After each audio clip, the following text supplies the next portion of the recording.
Opie and Anthony, XM 202.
That sucks. Lesbian. I like that in a woman. And every other kind of deviant. I love paying for sex. This moral decay weakens our resistance to the onslaught of the communist masters of deceit. We're a bunch of scumbags. These abnormalities are corrupting the minds and the hearts of our children. Jackass. I can't believe it. It's pedophile humor.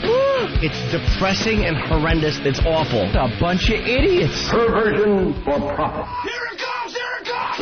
The Opie and Anthony program. El virus. The Opie and Anthony. God, that irritates me. It's just like somebody took a bat to my brain. We're the only radio show that makes you want to hate us. Opie. I want my coffee. Anthony. I want that fact. Jim Norton. I want Ozzy. We are going to dumb this thing down to the point that we're going to be #1 with Down syndrome children. Hysterical. The Opie and Anthony Show. But enough of this palaver. Let's get the show on the road.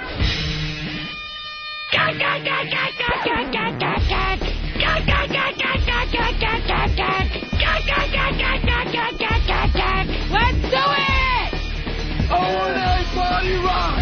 O&A Party Rock! O&A Party Rock! You like movies about gladiators? He said, well, you know, we don't have to freeze his whole body. We can freeze his head. What we're dealing with here is a complete lack of respect for the law. Beyond AM, beyond FM, it's XM satellite radio. Have you ever been in a Turkish prison?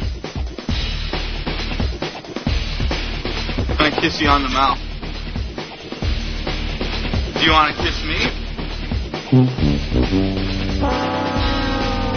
Hello, exactly. Wow. Good morning. Wowie kazowie. And welcome to the Opie and Anthony program. All right, we only got, 2 hours left? Man, maybe. Can't we just make believe we did 2 hours and go home and go to bed? Hey, that's not a bad idea. Oh, my God. Less work for us.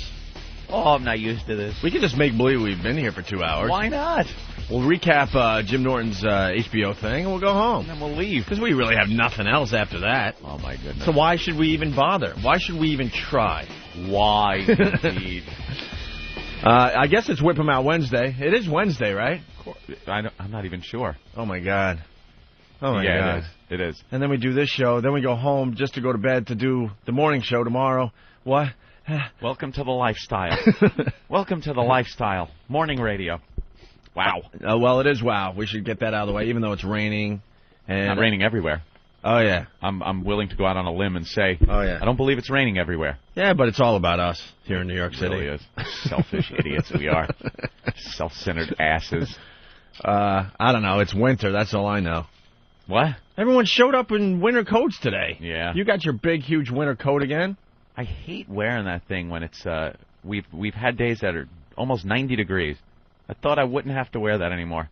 I come out today and, just a dreary jump out the window kind of day. Ugh. Cold. Wet. I'm a little damp. Are you miserable? A little miserable. Yeah. I had a great time last night, but staying up past my Betty Bye time, even though, we woke up late, came here late. The alarm is set in the hotel room, and goes off, and I'm all confused. Like, you look at the clock, and you're like, I have no clue, like, what time it was. And then I'm thinking, why? And I asked my girlfriend, I go, why did you set it so early? It was 8 o'clock. It went off. Went off at 8 o'clock. You're thinking it might be Saturday or something. And I'm like, no, because I thought, for some reason, it should have been set for 8:45 because it would have taken me 15 minutes to get here. But then the show would start at 9, and that would leave no preparation time whatsoever. I'd walk in, do the show, much like Jimmy Norton, strolling in. So I was all confused, and then she goes, no, it leaves you 45 minutes once you get to the studio. And then it hit me, and I'm like, I got to get up now? Because I looked and thought, oh, cool, okay, I woke up, but I still can sleep for like another 45 minutes. Yeah. Nope, get out of bed, ass.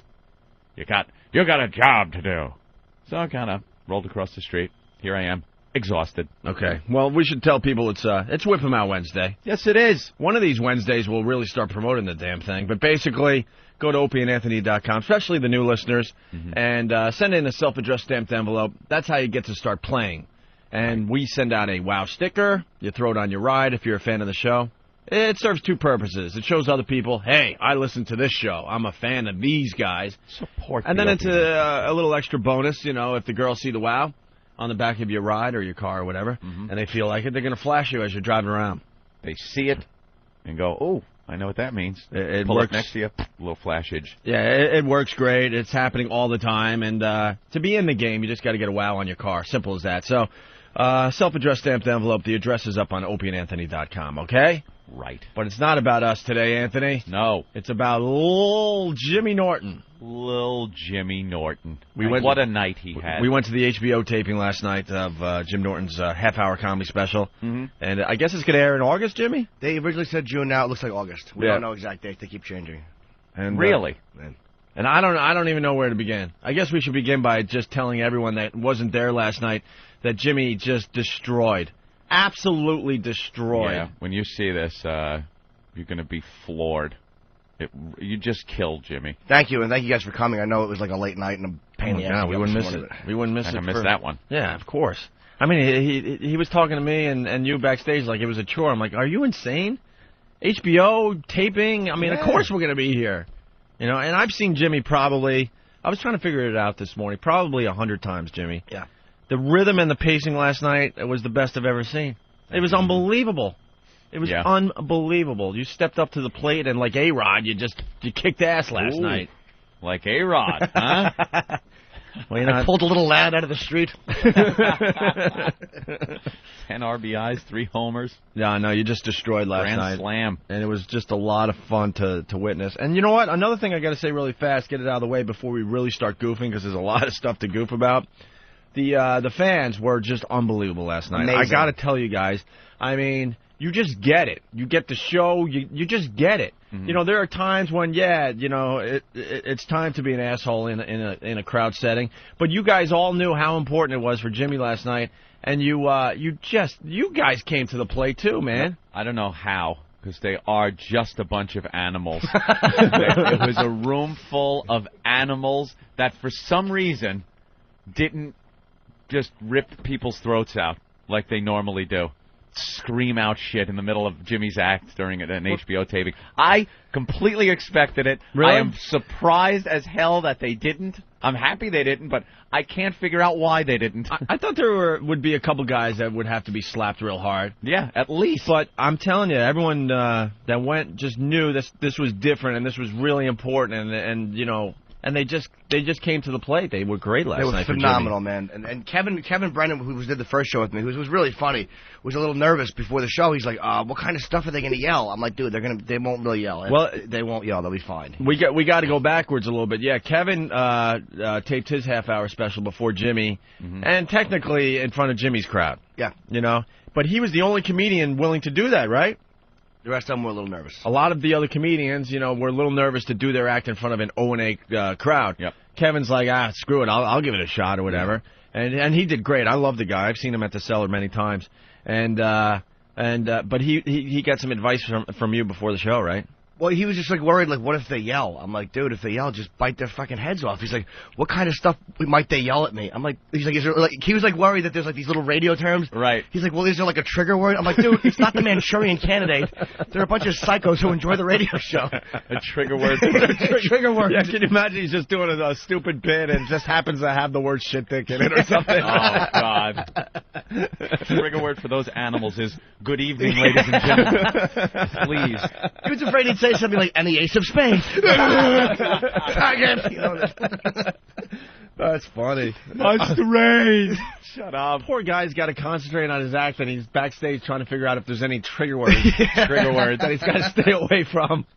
That's just going to set the audience into a frenzy. Stay away from anything with the letter A in it. They freak out. They'll rush the stage. Oh, wait, they don't like 3-letter words. No thes. Drop the. It was really interesting. I was walking up, and the crowd was star-studded. Did you notice some people? I'm looking around the room as we were walking to our seats and going, look, there's Pat from Moonachie. I was doing the same thing. And there's the EMT guys that don't like being called EMT guys. The EMT guys that are officially stalkers of this program. It's getting a little awkward with the EMT guys. I like the EMT guys. And they want to be called what? Medics. They want to be called medics. Yeah, they chastised Ben. Yeah. Ben introduced them as, hey, here are the EMT guys. And they're like, hey, we're not EMT guys. We're medics.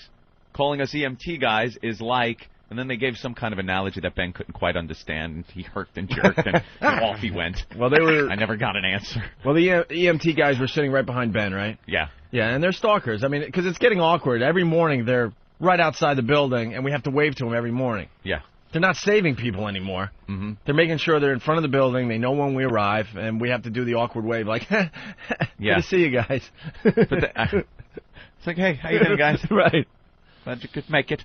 No, I like the medics. Oh, they're all right. They're good guys. And then I'm looking around the room, and you're like, hey, look, there's tax cunts, and there's old gravy leg, there's little Connor's armpit, and like they're just star-studded message board people. Yeah, I love meeting the new message board guys, and you're like, oh, you're whatever, You get all excited, like, oh, I know who you are. Read your posts? I was definitely taken back when I saw Pat from Moonachie. Yeah. Pat was, and actually, not only that, but walking to dinner in between the two shows last night, the early and late show, we saw Pat from Moonachie's van, and we had to take pictures with it. I swear. Dude, look, it's Pat's van, and there it is. It has Philbin on the side and all the WOW stickers. Are you a fan of this show? It's just certain things that are celebrity. You've said it in the past. If you put a grapefruit on television and then take it on tour, people will go, look, that's the grapefruit. I think that's an old Dana Carvey bit, actually. That it's I might just have, some kind of a celebrity thing that was might going have picked on. up on when he said it. You know, yes, yeah, you could just take anything on tour and it'll become famous, and people will want to check it out and get a picture next to it. So You're right. Pat's delivery van, I was like, dude, that's Pat's van. We had to take pictures. Do you know the one thing that I heard from the stage that was almost a heckle? It's got quiet for a second after the joke, and I hear... Oh, my God, yeah. Yeah, where's that Ben? Cackling buffoon Ben Sparks. Dude, half the time, I was focusing on you as much as I could, but Ben was in our row, and he was laughing when you're not supposed to laugh, because you mentioned hookers, and it just set him into a frenzy for some reason. Went crazy. Yeah, it was your bit about, I guess, Rio. Rio. And, you know, how the hookers are legal there. Yes. And what is it, $3? Well, it's 3-to-1 exchange on the dollar. 3-to-1 exchange on the dollar. And then Jimmy goes, you know, Rio, or as I like to call it, Mecca. Right. And Ben just goes, it wasn't just my friend Jamie was with me, and I told him about Jim, and he'd never met Jim, never seen Jim. So as soon as he mentioned hookers, the two of us just started laughing our ass off. And then I look, and Jim looks right at me from the stage. Looked right at you and almost started laughing himself. The only time I almost lost my composure is when I heard Ben, all he wanted to talk about was your hog, and just started goofing on you.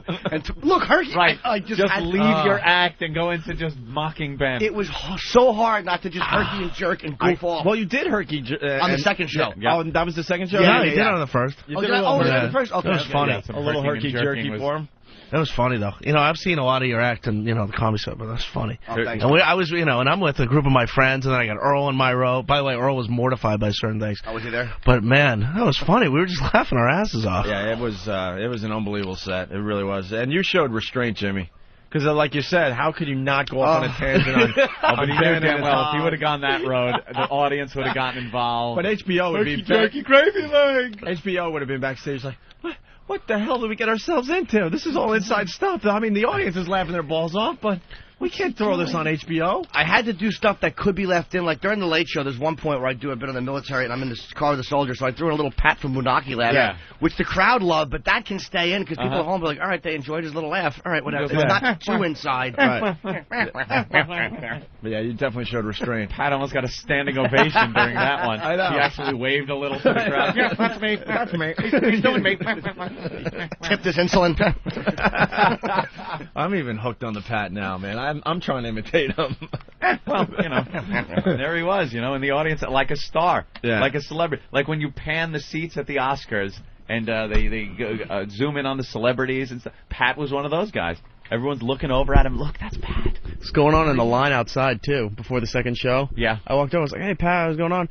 He's like, oh, it's been busy. Been signing things and taking photographs. And there's people coming over. It's like, oh, it's Pat from Monoghy. He's signing autographs. That's awesome. That's really, really cool. And then the crowd just yelling out O&A Party Rock when we showed up. Oh, O&A Party Rock is the war cry. It's the new war cry. It's such a faggy war cry. Let's be honest with you, everybody. It is awful. It is awful. That's coming something from the balcony. O&A Party Rock! I imagine that's something that Scott and Todd's fans would yell at them if they even have fans anymore. Scott and Todd Party Rock! Right. Oh, just a horrible war cry. I hope people realize that we're mocking something. We don't know what, but we're mocking it with that whole O&A Party Rock. We're not dressed like guys that should be yelled at with that. No. O&A Party Rock, indeed. Man. I'm trying to, I mean, there's a whole list of things to get to here. Standing ovation when Jim walks out. Yeah, I mean, did you expect that? No. I mean, I knew that did give me a nice hand, but that was kind of overwhelming. Yeah, sometimes you get a couple of rows or, you know, some of the crowd will stand up. Yeah. If they're really fans of the comic that gets up there and stuff, but the entire audience stood up. It was amazing. And just wouldn't sit down, wouldn't stop cheering. Well, because I think everyone knew that this was your moment. They were excited for you. Mm-hmm. This was the culmination of you just working on your act to this point, and people got it. They just got it. And they just lost it, and everyone stood up before you even started your act, man. Yeah, it was overwhelming. I'm not. Patrice actually helped me a lot because I saw him the night before he taped. Before his first taping, he was. I mean, you guys know Patrice. He was nervous, man, and I could see he was nervous. And he wound up having great shows. And the second show, he just destroyed. I didn't see it, but they said they murdered. He called me the next day. He goes, "Just don't try to be too cool for the moment." Meaning, like, let them applaud, let them do what they want. He's like, 'cause you know how we sabotage things. He's like, all right, stop clapping. He's like, don't, just let it be what it is. Let it be big. And Patrice really helped me. Like, I was self-conscious. You know, we all have low self-esteem, and they're all applauding for me. And I'm like, how do you make this stop immediately? Stop, this is uncomfortable. Oh, my God. But I'm not worthy of this. Oh, dude, it's like they're just loving you, and they're telling you that. It's like, how do you accept that? It's really, dude, you handled it perfect. You just took it all in. It was nice, man. What were you thinking just before you hit the stage? I mean, this was it, bro. I mean, the cameras are rolling, you know? I hope my breathing is okay. I hope I can breathe. Really? Yeah, because I get this thing where, like, when I still have it kind of where I can't take a full breath. I can breathe, but I can't take a deep breath because I'm tense. Now, what do you start thinking? What if I just pass out up there? What if I can't breathe? Oh, jeez. Because you get beyond where I'm not afraid of bombing anymore necessarily. It's like, what if I can't breathe? What if I pass out? It's all this like hypochondriac stuff that you start to get afraid of. But it was overwhelming, man. It was amazing, and it was like emotional. It was like it was like these guys are the greatest. It was just I looked out at you guys. I was happy to see you guys there. The message boards, all the people that like made that little remember that little West Side Theater show on 43rd Street with 300 people that like, whack bag and cringe. And I know OpieAnthony.net yelled at me. All those guys promoted, got HBO there to begin with, and got this whole ball rolling. So it was like a real listener thing while we were off the air. So it was like a really this weird. started about a year ago, right? Even more. Whenever that show was February or something like. Jeez. Last February. It was yeah. Oh yeah. It might have been last February. You're right. It was like last winter or something. Yeah, Aunt and I were in no man's land. Who knows? We were in no man's land.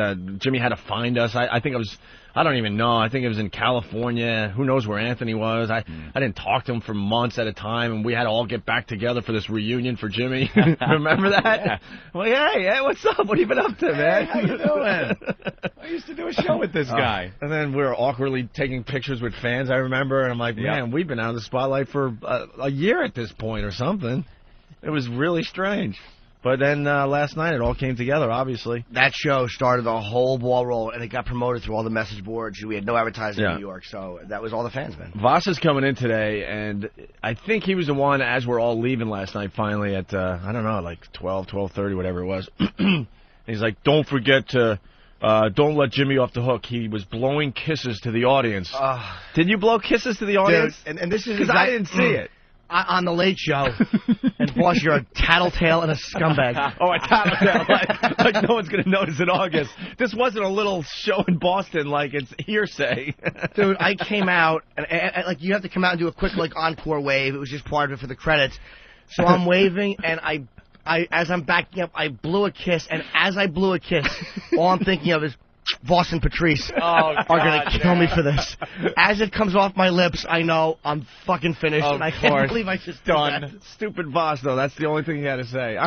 Obviously, he's very proud of you, and you guys but he's really completely good right, though. He's completely but that's the only thing he commented on. He blew kisses to the audience. Don't let him forget it. Like I'm Ethel Merman after a show. Just say, there's no business backing off. Thank you. And when Voss said that, I thought to myself, oh, good. I'm off the hook. Because when you mentioned us, which was awesome, and of course, what can I say about that? I actually gave you a thumbs up. Did you? I didn't know. I like I mean, for the people that weren't there, Jimmy, we were sitting in the audience, and Jimmy gave us props, and the cameras, obviously the big moment, because I saw the lights going up in the theater. I'm like, hey, why are the lights on us? Like all of a sudden, right over us, the lights start coming up. I'm like, here it comes. So here comes the acknowledgement or whatever from the stage, and Jimmy mentions us. We get a really nice reaction. Thanks to everyone there for that. And I didn't know what to do. I'm looking at Jimmy. Jimmy says stand up, so all of a sudden I stand up and I just go. Gave the big thumbs up. Yeah. I got to be honest with you. I looked up and my arm went out and I was just ready to put my thumb up. Oh, were you? But I held back and gave him the point. I just pointed at him with my pointer finger and went, no, you, Jimmy. I'm like, you. It's about you. Because what are you doing that? I know, it's very awkward. You want to just wave, but it's too faggy. You just go, hi. Kind of turned around, waved to the crowd a little bit. They were giving us a lot of, I did the old Broadway bow.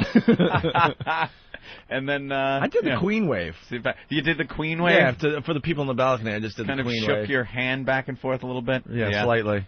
But that was a little weird. But I gave the thumbs up like... Oh, God. Give him the Fonzie. I didn't even notice, dude. I'm sure I'll see it today when I watch the DVDs. Oh, God. It'd be awful. You know who got a great ovation when they were seating him? Rich Voss. Yeah. Yep. When they were bringing Rich and Bonnie up to their seats, it started a slow little rumble when he came in, walked through the door, and he's walking up the aisle, and people just started going crazy for Voss. And it must have made him feel all good. Oh, it made him feel great. Yeah. You could just see it in his eyes. Dopes. What are you making Voss feel good for? And then I don't want to give away too much of the material, but the Terry Schiavo, Pat O'Brien thing killed. Oh, yeah, I had to do that. I mean, how else are you ever going to do that? And that was, like, more inside for the fans. But, absolutely. Yeah. That was one of those things where the crowd just went crazy, man. Jimmy has one of the best bits on Terry Schiavo. Yep. I think he actually did it on the air, matter of fact. That's probably where it was born, actually, was on the air. Somebody just threw out on the radio. You did it on the air. It's one of the best, looks at that whole situation. And then you threw in the Pat O'Brien sex tapes, some of the famous lines from the sex tapes. And the people just lost their minds. That's probably my favorite moment from the show was the Pat O'Brien lines. Yeah. Something just for the fan. People in middle America will watch and go, what do you mean you're so fucking hot? What does that mean? But whatever. Right. Jimmy Danza took a few applause breaks during the show. People are saying Jimmy Danza. Yeah, amazing. Just people going crazy. And you didn't want to step on the applause because it's your instinct as a comic because, you just want to barrel through, but it's like you just got to just be in the moment, just hold it. Yeah. And the tagline, it was like, you just got to do that. You can't just go and stop them from clapping. I was just happy they were Shut up. Yeah. Stop clapping. Because then they might just go, all right, well, fuck off. We'll just kind of sit here, stupid. Yeah. They'll show me who's boss. Stare back at you, idiot. And then when you came out for the encore or whatever, what was that called? Like an encore? Just a quick wave. You come in for 5 seconds, curtain call. Curtain call, and then Jimmy came back to another standing ovation, and then you leave. What were you thinking after the first show? Oh, thank God that's done. Now one more to go. One more. Thank God that went well. Because now there's no pressure for the Late Show. Yeah, that's what we were all saying backstage. Everyone was telling you, Jimmy, man, that you could pretty much coast on the second one now and have fun up there because the first one just destroyed. Well, they both destroyed in the end. Big Rich is saying we went crazy about the Voss thing. We were exploding in laughter because Voss was seated all the way in the back of the theater, and you guys had great seats. It was funny that Voss was walking in. And he just kept walking upstairs. He kept going higher and higher. He was like in the nosebleed seats. He had the worst seats in the theater. Oh, God. We just don't take care of each other. Because remember when Voss had his big moment at the Donald Trump roast, and he invites Anthony and I, and we're thinking, wow, Voss has got a lot of heat these days. Yeah. He's going to be one of the guys, roasting Donald Trump. We have to have good seats. Of course. We had the worst seats in the house. Boss. We actually had to find an elevator. We were the only table that had to find an elevator at the Donald Trump to watch the roast. Behind that TV monitor up on the top. Oh. I finally got my pictures printed out. Actually, the pictures I gave you yesterday. I finally got them off my digital camera, and there's a picture of Anthony and I's seats at the Donald Trump roast. I got to get that online. It's hilarious. You can't even make out Donald Trump in the distance. You can't even make him out. So, all right, why don't we take a quick break? When we come back, we'll go right to the phones because a lot of people want to congratulate Jimmy there. Sure. On the HBO taping last night. And we got to get to some other things. Oh, my God, there's just so much. I'm trying to... Like sleep? Well, yeah. Oh, that's later. Yeah. All right. Yeah, we got to get into the Ricky thing, I guess. The whole gang... He's supposed to do his report today. He's got a report on sarcasm. And also, I guess they shaved his mustache last night because he was really drunk. I heard there was just a wing-ding going on here last night. Dude. There was some kind of shindig. Well, I got into the office at, 8:15, whatever, and Danny was just waking up. On the couch I usually sit on. Who's that chick? That's Donkey Sausage. Donkey Sausage making out with Ricky? Making out with Ricky? No, Wow. That's a fake kiss. You could tell by Ricky's lips. Are you sure? Yeah, positive. How could you tell by Ricky's lips? Why? It doesn't look professional like you would think he would be kissing? You could tell, dude. He's not even attempting to soften up or anything. Well, man. we'll hear the story and then look at Dan. Jesus Christ, you bunch of drunks. Yeah, it was like a slumber party here. Steve called me and goes, "You're not going to believe this. The office stinks. Danny slept here with his shoes off." Oh, no. So I opened the windows and kick him off the sofa. Yeah, they all slept here. It was a slumber party. Derek slept here. Ricky. Slumber party. Yeah. Great. There's photo evidence of things that were going on. Yeah. Right. And I get a message from Nathaniel the other night. Like, I'm so panic-stricken about this. He's like, "Hey, it's Nathaniel. We got tickets. You think you could do something so we don't have to wait in line?" Get the interns wanting VIP treatment on the way in. They're all partying and drunk. It's a fucking madhouse. And I'm sure that was top priority on your things Absolutely. to do. I almost threw the phone, but then I'm like, I have to save this just so we can get it onto... Oh, you got it? Oh, of course we do. Of course. Oh, we got it here. We have it right here? Oh, my God. I got to listen to this. And then we got Ricky decided to record himself when he came back here. And, right. Oh, yeah, tons of good stuff. Very good. Want to hear it. Okay, we'll get to this after the break because it's good stuff. Ben, really fast. What was up with the Master Poe thing? Eric, what was that again? I don't. Well, Eric saw it and. Well, Eric did a great job. He gave me a bunch of bullet points here about Jim Norton's HBO tapings last night. And one of the things in the first taping, Master Poe taking photos with audience members and discussing the aspects of the show, points Ben out to fans when obviously he didn't want to be noticed. Ben wants to be noticed the least on this whole. I was with a group of my friends. It was a group of us, So I brought a bunch of my friends, and we were all sitting there, and then they had the 4 seats next to us for you guys. And Poe, I don't remember because Eric was sitting behind us, and I'm talking to one of my friends who was getting harassed by one of the listeners. Took a photo of him and was harassing my friend, who then decided that he thought he was going to kick his ass. So I had to calm down that these are just the wackos that we deal with. Wow. And then Poe decided to announce where I was sitting, and Eric, I was like, oh. So what? I don't even really remember. Poe was sitting at the end of the row that I was in, and until you guys came in and some other seats they had reserved, they had seat fillers. Yeah. They were students from NYU. 2 seats behind us were filled by the seat fillers, and leaning over, and one guy recognizes Poe. And he goes, "Oh, my God, that's Master Poe." And these two guys are freaking out. They're like, "Oh, my God, Poe." Poe goes, yes, gentlemen, how are you? And he's shaking hands, right? He does Master Poe well. That's pretty good. So he's shaking everyone, by the way, everyone here has their Poe impression. Everyone does them. Everybody in this building does a Poe impression. So he's shaking hands and everything, and the guy's like, "I gotta get a picture." Sure. So they lean up in the row there, and they're punching fists, taking the photos. And the two guys are just talking about the show. You're incredible. The show's great. It sounded better than it was at NEW. Blah blah. Oh yeah. Well, those guys they're really they're just outstanding. They're professionals. They really polish their craft and all this, right?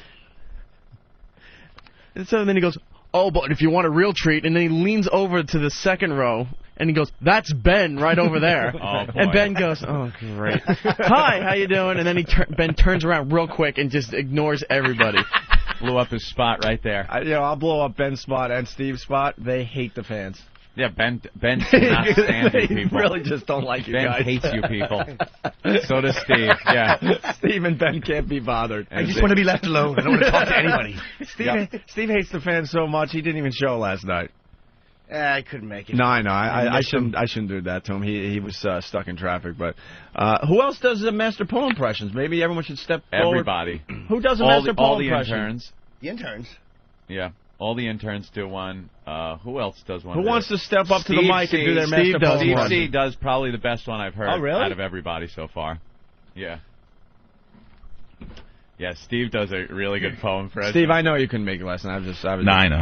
I was really. I haven't driven into the city at around 4:35 in a while, and I just underestimated the traffic completely. Yeah. So anyway, Everyone else made it. Oh, there's Poe. Yeah. You can't be in here. I don't give a shit.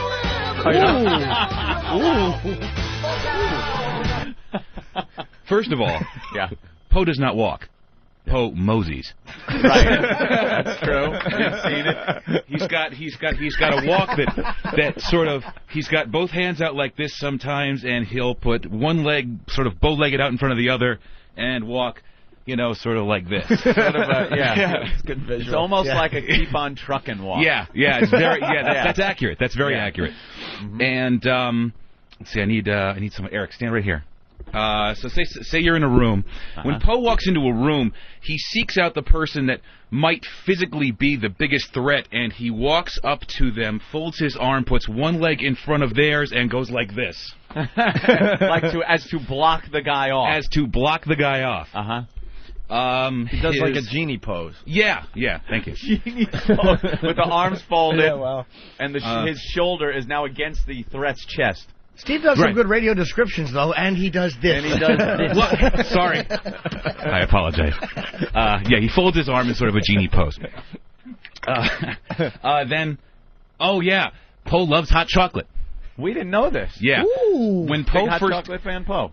Yeah. When Poe first got here, he was enamored with the hot chocolate so much that he described it as phenomenal. Gentlemen, you had that hot chocolate yet? The hot chocolate here is phenomenal. Let me get you some. You know, so when every guest. So the guests are all treated to a warm cup of hot chocolate. Let's see. The hot chocolate. There's this. Walking into a room. The greeting that most people get is the fists together, right, and the us. So when I don't know what the fuck that means. What is that? I don't know. It's what? It's a respect term. Oh, it's a respect term? Okay. I see him doing it every once in a while. I don't really know what it means. I think it's a martial arts thing. So the fist in front of him, and then he just bends slightly forward. Yes. All right. All right. Now give me an answer to this. All right. Poe, thanks, man. I'll see you. Anthony. I'll see you Monday. Anthony, have a good weekend. Anthony. That is like a great Poe voice, man. That's really good. He gives the fist. And, have a good weekend, gentlemen. There's there's one. I'm missing something. I am missing something. Yeah, it's gonna be your teeth in a second. Look at no, he's not gonna do it. He's giggling. Look at him. He's enjoying this because I studied this. O&A Party Rock. O&A Party Rock. O&A Party Rock. Oh, what am I missing? The battle cry of last night. Shows karate movies. No, but that's not really an impression. He's always training. Oh, he's always training Mars in the other room. He's always showing Mars how to do a death grip on somebody. Marcelino, allow me to show you this new takedown move I have perfected in one night. You could kill somebody with this paperclip. Allow me to show you how to defend yourself against a nun with a frying pan with this paperclip. The most innocuous of threats apparently can be dissolved with a piece of paper folded in three. Yeah, he was telling us that one. You can kill someone with a piece of paper. Certainly wouldn't challenge him on it. And that's the Mosey, the talk, the. You got it down pretty good, Steve. Yeah, you know what? It's just he's a very that's it. The Buddha laugh. Poe laughs like a wise old Buddha sensei, like a ha ha ha ha ha ha ha ha. That's how Poe laughs. You can hear it across the room. Yeah. When Poe's amused by something, it's ha ha ha, silly human. You know. Very good. And that's how. And that's Steve. That's very, very good. You've studied. Yes. You enjoy that. Now I'm looking forward to seeing what Poe does when he punches a change purse stomach. Poe loves me. Of course. Who doesn't love cuddly bear like Steve? And there they go. Master Poe and the best of friends. And the impressionist. All right, we should take a break. We'll go right to the phone and see what people have to add to the show last night, okay? Yeah. All righty. Like sands through the hourglass, so is the O&A virus. But can I honestly say anybody rips me off? I mean, when I hear the same exact bits done, that's how I say it. I mean, what about wow? That's totally their idea. Oh, there you go. Okay. There's something new. Well, and then... There's something new. You know what? I used to do that in Washington, D.C. Tell him, Fred. I used to have people tie bandanas around their cars so that women would take their clothes off in the cars. Dude, get with it. All right, well, I mean... Give me an original idea. Well, come on. I mean, I know. I used to have my listeners tie a bandana around their car. I mean, I've done it all. What about going off on... I totally know that's you. All right, okay, whatever. I got to go. Please, I don't really want to get into a discussion like this. So delusional. That is really funny. See, Someone found the clip. Yeah, that's something we couldn't play on the old show because of the gag order that he he placed on us. How do you tie a bandana around your car? That's a great one. That's a big bandana. What's the matter? My car has cancer. People throwing frisbees to their cars, jump and grab it. God, just showing your age, man. You can't even tie bandanas to antennas anymore. It's all hippied out. You honk the horn, like beep, beep. Dude. Honk, dude. He's so delusional. Oh, man. Just admit it. Wow is such an original idea. I invented everything. I've done it all. He even said, I've done it all. Wow. Even the stuff that's going to be invented, I did already. There's no original I went into ideas. a time machine Everyone and I already just did it. Kill themselves. Right. I've done it all. I was the first one to do anything. Marconi ripped me off, Robin. Remember the what was that thing called? Dot, dash, dot, Morse code. It was Howard code earlier. The guy ripped me off. I invented SOS. Robin. What a complete jackass. He's the guy. Wow. Wow. He invented wow. And it had nothing to do with Whip 'em Out Wednesday or wow. It was tying a bandana around your car. Thank you, Howard. And what were we supposed to do if you saw... I don't know. He didn't really explain it very well. Of course he's not going to explain. If someone had a bandana tied around their car somehow, girls would get naked in the car? Was that what... It wasn't even flash. Yeah, girls would get naked. They're driving, taking their clothes off, crashing into a butt, Mr. Robin. I invented the traffic accident. A bandana around an antenna. That reminds me of something else I've heard. It's called the fucking flag. That's not exactly somebody's fucking invention. I invented that, Robin. They say Betsy Ross did that. I sewed the stars on. Ooh, it was all me. I don't care. I don't care. I honestly don't care. I don't care. I invented the bandana. Opie and Anthony, the virus is spreading.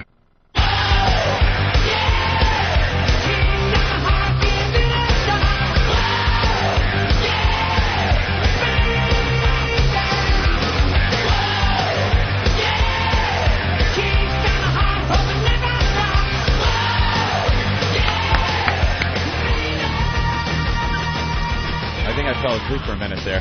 Did you really? Break. Yeah, I leaned back in my chair, my eyes shut. And we got a lot of energy though so far. Yeah, hopefully we can keep it. It's just a weird day for the show. It's a very very happy day for everybody. Of course. But yesterday was kind of a long day, Yep. Yesterday got up at 5 and went to bed around 1. It almost up 24 straight hours, and one night's sleep doesn't take care of the sleepiness. So it is Whip 'em Out Wednesday. If you're looking for your WOW stickers, go to opieandanthony.com. The address is up on the site for you to send in your self-addressed stamped envelope, so you could get the WOW stickers on your cars and trucks and stuff for the spring and summer. All right. There you go. All right. Where were we? We got sidetracked there a little bit. Oh, we were going to go right to all over the place. We're going to go right to the phones, right? Yeah. All right. Let's say hi to Dennis in Jersey, who actually has been waiting to talk to Jimmy for an hour and a half. Are you kidding? Dennis, what's up? Hey, guys. Hey, man. Hi, Dennis. Hello. Hi, Angel Eyes. I just want to tell you that you were awesome. It was the 16th time I've seen you. Wow. And I just want to tell you, I'm a comic in Jersey. I've been doing it 7 months, and it was the equivalent of seeing the Beatles on Ed Sullivan last night. On who? The Beatles on Ed Sullivan. Oh, thanks. Did he say Ed Sullivan? Yeah, well, I've been watching you that much. I can't get my thin bird lips to get words out. Thanks, man. But I just want to tell you that I really, dude, everything in your face when you walked on stage and you got that a big ovation after I yelled shit dick during that quiet moment. Oh, that was you? I was right next to Pat from Wenatchee. Okay, And I was right next to you guys, and you guys walked out, and everybody went nuts. I mean, this show is amazing, and somebody needs to tell Rich Voss he's a dummy. We love Rich. He walks in the line for the second show, and he goes, somebody went, "Hi, sweetie," and he goes, "I have little midget hands." We go, "Nice comeback, dumbass." He was so embarrassed. His poor fiance walked away from him. Voss has some great stories we'll get into when he gets here. I think he's going to be here within 10-15 minutes. But so you were the shit dick guy. I was going to bring that up. Because, like Anthony was saying earlier, he wasn't sure if the audience was just going to be just a bunch of dicks. Animals. And, we gave you guys your props. You knew how important the night was, and you went with it, and it was awesome. But, the warm-up comic who did a great job, what's his name? Drew Frazier. Drew was really, really funny. He was getting the crowd going before Jimmy and the rest of the comics, hit the stage. Anyway, so he quiets everyone down, and now HBO is rolling tape. Here it is. Here we go. We're starting the HBO taping. Ready for the big intro. Ready for the big intro. Ladies and gentlemen, HBO presents, the big intro. So you need that silence beforehand. Yeah, so they're rolling. They're now rolling. And all of a sudden, it was you, Dennis. You go, shit dick. This just echoes in this auditorium. Shit dick! And the place comes apart. Just loses it. And that's when, and this was the Late Show, right? Yeah, I think was so. there. And there was a little concern backstage. Jimmy was feeling a little bit, too. He's like, well, it's a Late Show. It's an O&A crowd. They got to be hammered. I know they're drunk. Are they going to be able to focus for this, I mean, they're going to have fun, obviously. And that was the moment where I'm thinking, oh, this could get a little interesting, because everyone just starts laughing hard. And that usually starts it. Then the next thing is Chester's liver or what have you, Keith the cop leaned over to me at one point and said, he goes, did you notice the smell of alcohol in this room during the second show? The first show we went in, saw it, and then we come back, and Keith just leaned over and said, the smell of alcohol, you could smell it in the room. Nothing like smelling alcohol and bad breath at the same time. Drunks.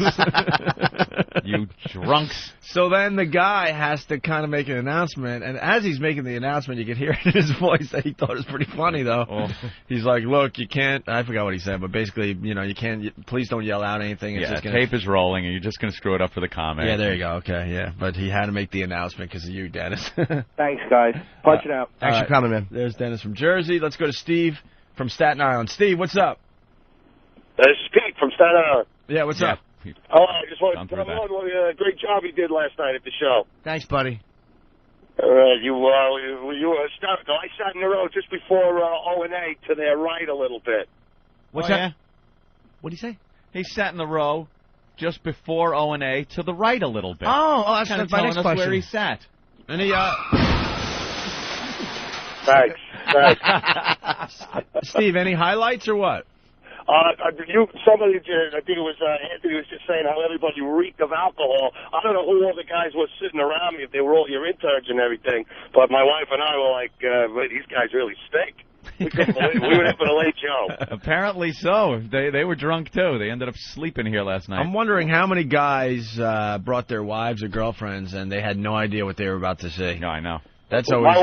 My wife doesn't really listen to you guys. I try and get her to call all the time to play Guess What's in My Pants, and they stick her on hold for too long. Oh, really? And she never gets through. Ah, bastards. Well, we're going to be reaching for material today, so maybe we'll get her on today. I hope so. All right, Steve, thank you. Thanks, guys. There goes Steve. Let's go. Oh, before I forget, I got to thank Eric Logan.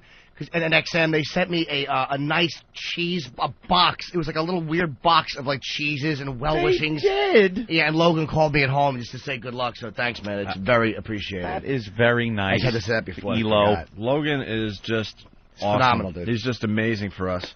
He really is. I mean, Anthony and I are not used to someone that is in management that actually supports the show. We're just not used to it, so we're trying to figure this out as we go, because we're used to just being very defensive and working with people that just don't get it. But Eric Logan, man, he's like the biggest fan of this freaking show. So I assume he has an ulterior motive and he's lying. Yeah, exactly. I know, exactly. He can't possibly be in management and be like a cool guy. That means he'll probably be leaving the company within 2 or 3 months. That's usually the case.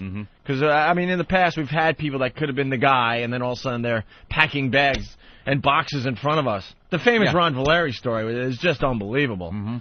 Anthony and I working at BAB, we get the big the call to start our real radio careers together. A full-time slot for both of us. Yep. Do an afternoon drive up there in the Boston area.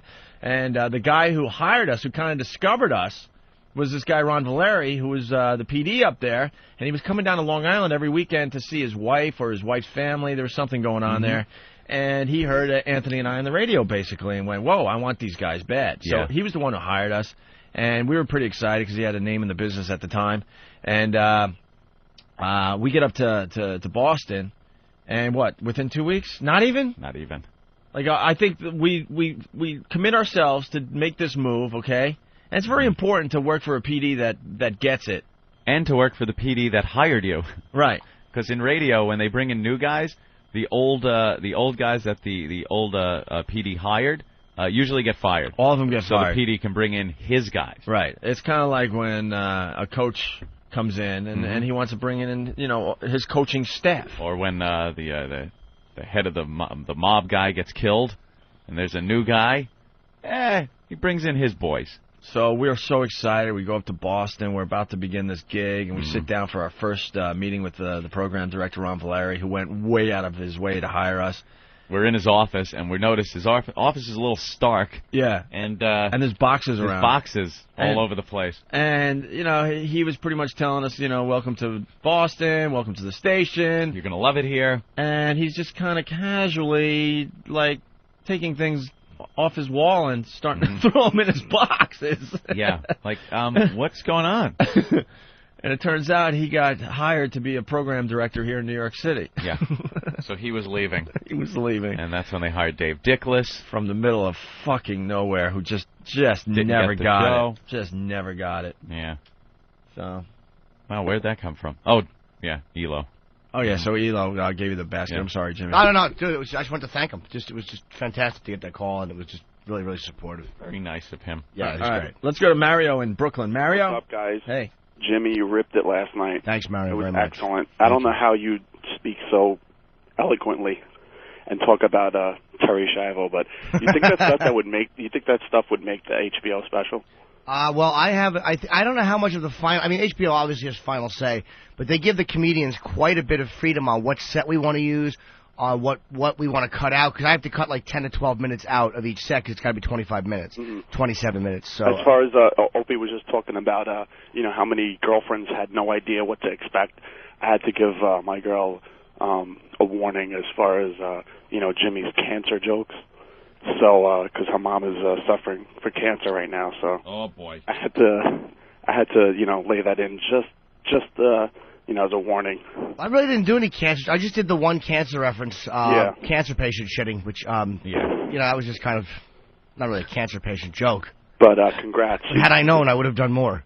Yeah, I hope thanks, buddy. The Terry Schiavo material is, so harsh and so funny. I just pray HBO doesn't get a little scared about that. HBO is pretty damn good with letting the comics do whatever the hell they want, man. You got to think that's the one bit. If they're gonna have a hair in their ass, that's the one, right? Well, the only standards questions they had was anything that might libel them, with names. Okay. That was it. Any name I mentioned, they had to verify that this person did do this, so they don't open themselves for lawsuits. Right. That was it. There was not one content mention for any of it. They really don't. I've seen HBO comedy specials.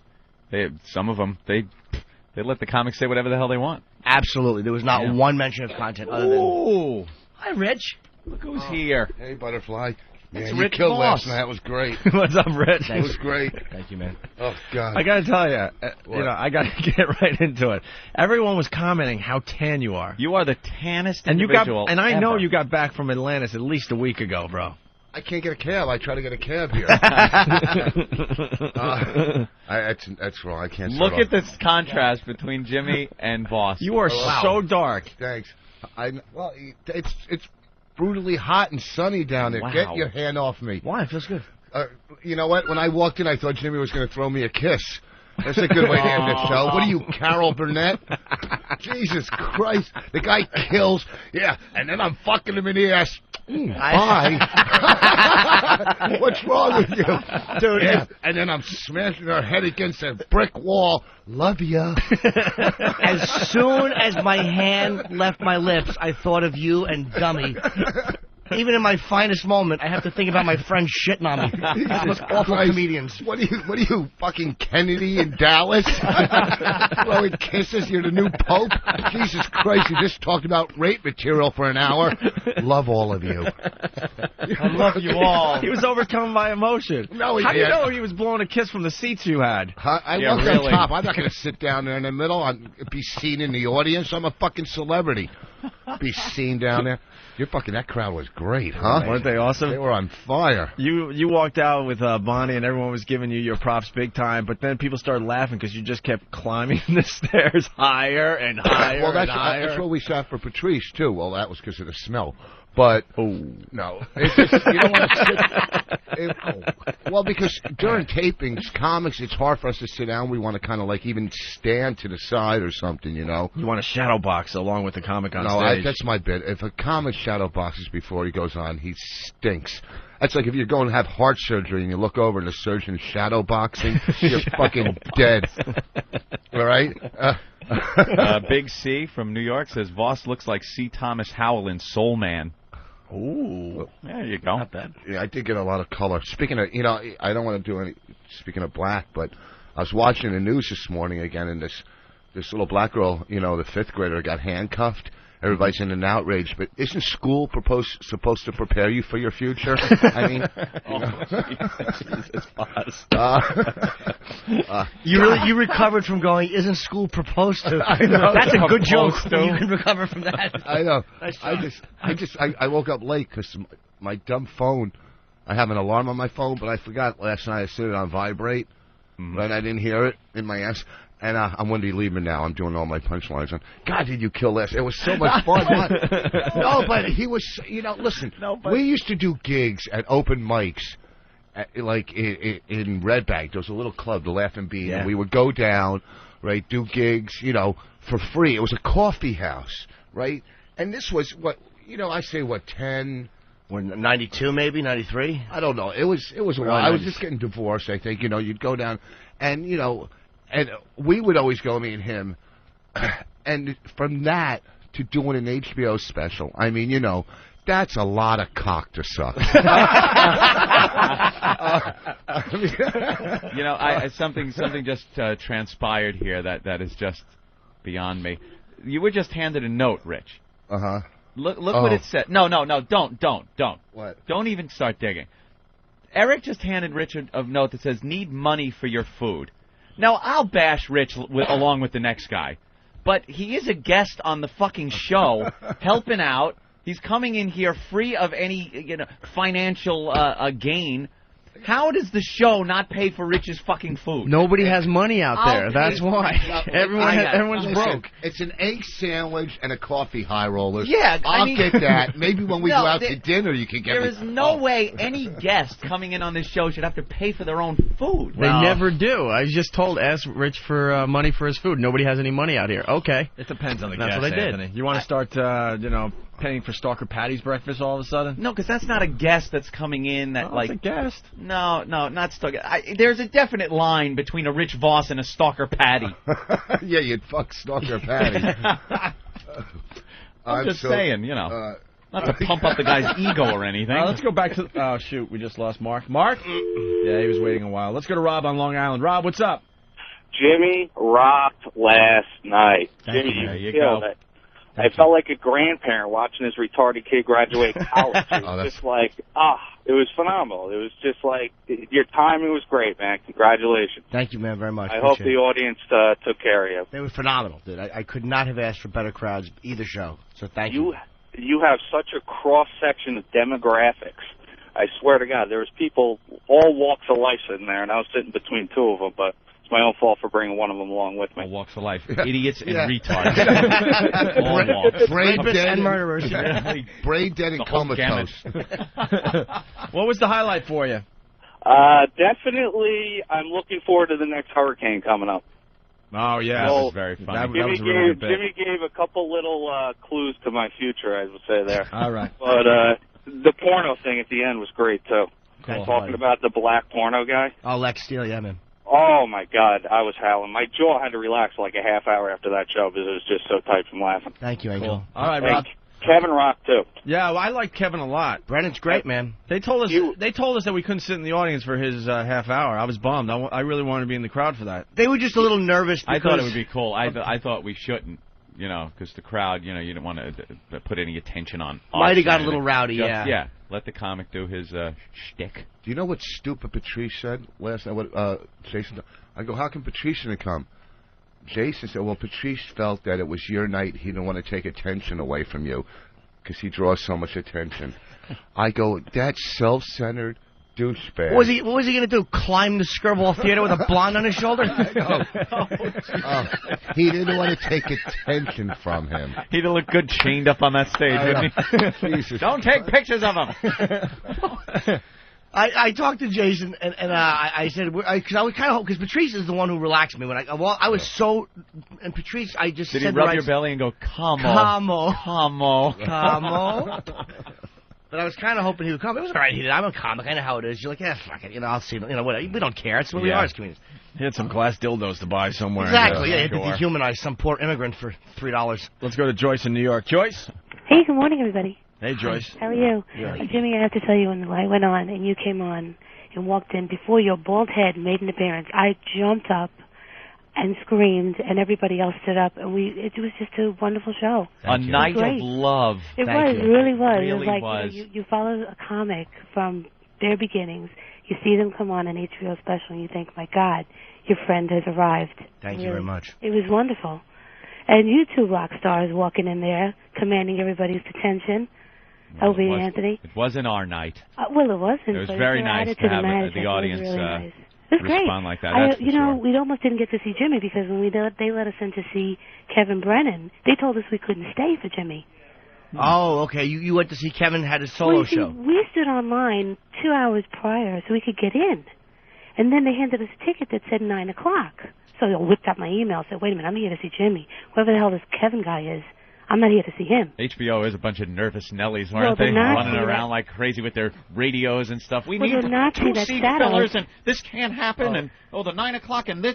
They were just like running around like crazy people. Oh, yeah, they were. There was a blonde Nazi woman. Yeah, that was her. Yeah. Oh, my God. Up top, she was seating people during Patricia's special, and she was yelling like Nurse Ratched. Sweetheart, you're sitting people, okay? Exactly. You're not a player. She said, I have to look at you before I put you in the seat. Excuse me? Oh, my God. Yeah. So, well, for the up-front people, they kind of want some, good-looking people.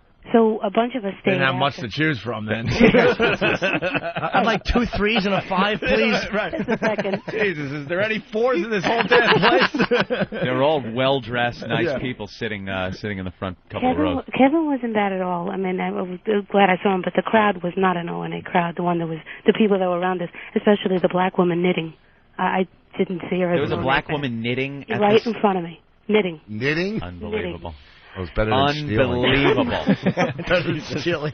Yeah, so we got to stay for Jimmy, of course, and then we moved to even better seats, me and Hospitaliano. So it was great. Thank you. It was wonderful, and thanks for a great night, guys. Thank you, sweetheart. I very appreciate you coming. Take care, guys. All right. Bye-bye. There she goes. Joyce, let's go to John in New York. I mean, the phones have just exploded. John? This is John from Westchester. What's going on? Hey, Hi, what's John. up, John? How you guys doing? Good. What's up, little Jimmy? Hi, John. How are you? Fantastic, man. Listen, last night was just unbelievable, and it started for me outside on the line.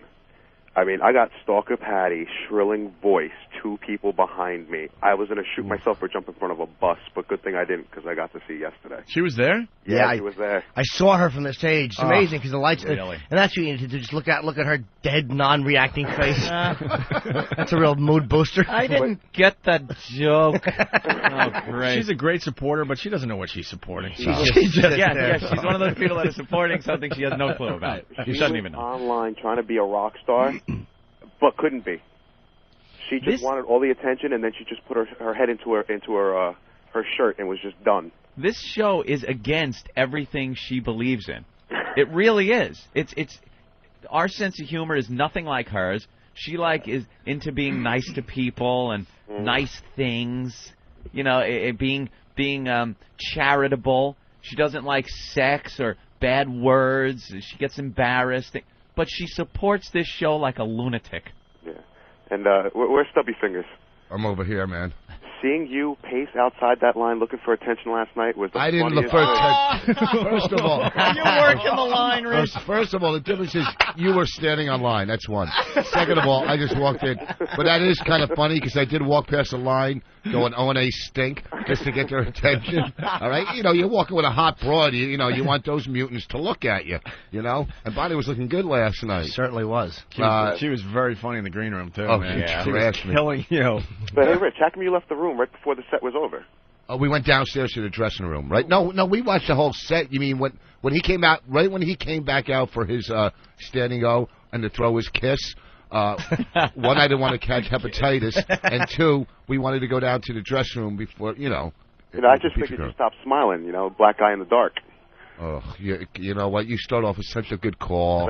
What can you do? All right, go to a message board and kill yourself. You guys, O&A, you guys are rock stars, man. I was right across from you guys on the lower balcony. Okay. I was the first retard screaming, O&A party rock. O&A party rock. I heard it from the balcony. O&A party rock.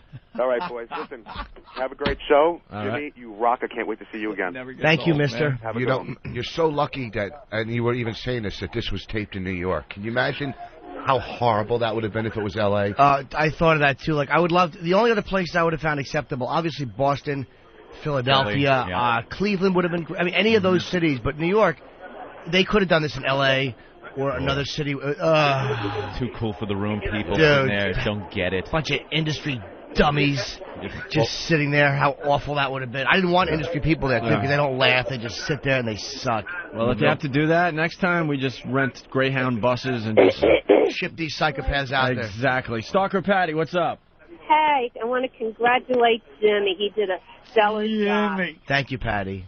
You were awesome. A nice little box of Godiva will go your way. Oh, thank you. Stellar performance, and you did such a great job. That's all I wanted to say. Patty, you actually get the jokes and everything? Yeah, I do. I laugh and everything. Sure, I get the show. You don't find it maybe a little mean-spirited for your taste? Yeah, you know, but it's the show. You know, I laugh.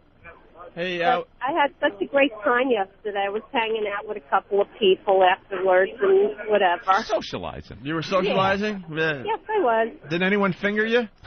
No, I didn't feel anything. If anybody did, I wouldn't know about it. And where are you getting all this free chocolate from?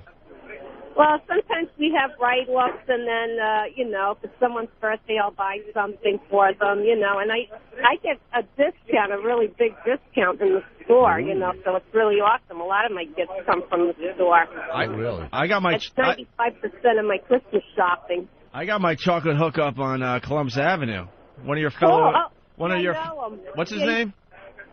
His name is Michael Chocolate or Chocolate Michael. I've only met him like twice in my life. He never comes in. I walked in to get the some... only time I hear from him is Oh, to man. call for my manager. Nah, he's a good guy, man. He hooks me up. He's my chocolate connection.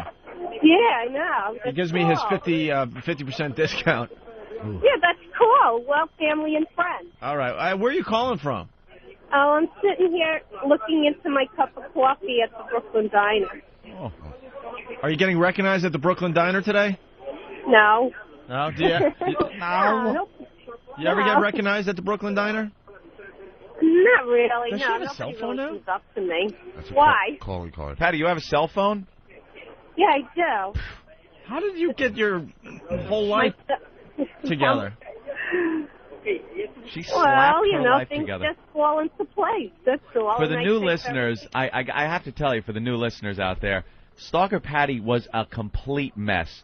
I mean, you think she's a complete mess now, but no, she was a complete and total wreck a couple of years back.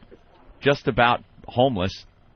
No, it got to a point where Yeah, she was homeless, she was living living at in the the radio studio. station. She had not a possession to her person. She was living under the stairs with a stuffed rabbit. Yeah, that's all she had. On a cum-stained mattress Ugh. that just happened to be there for some reason. Under the stairs. Or a couch or something that was just awful. And she slapped her life together. I think the 2 years that we were off the air, she spent getting her life together because she wasn't able to obsess about the show. Now she's got a MiFi, a cell phone. Good paying job. Job at Godiva. Yeah, very good, Patty. Very proud of you. Thank you. All right, Patty.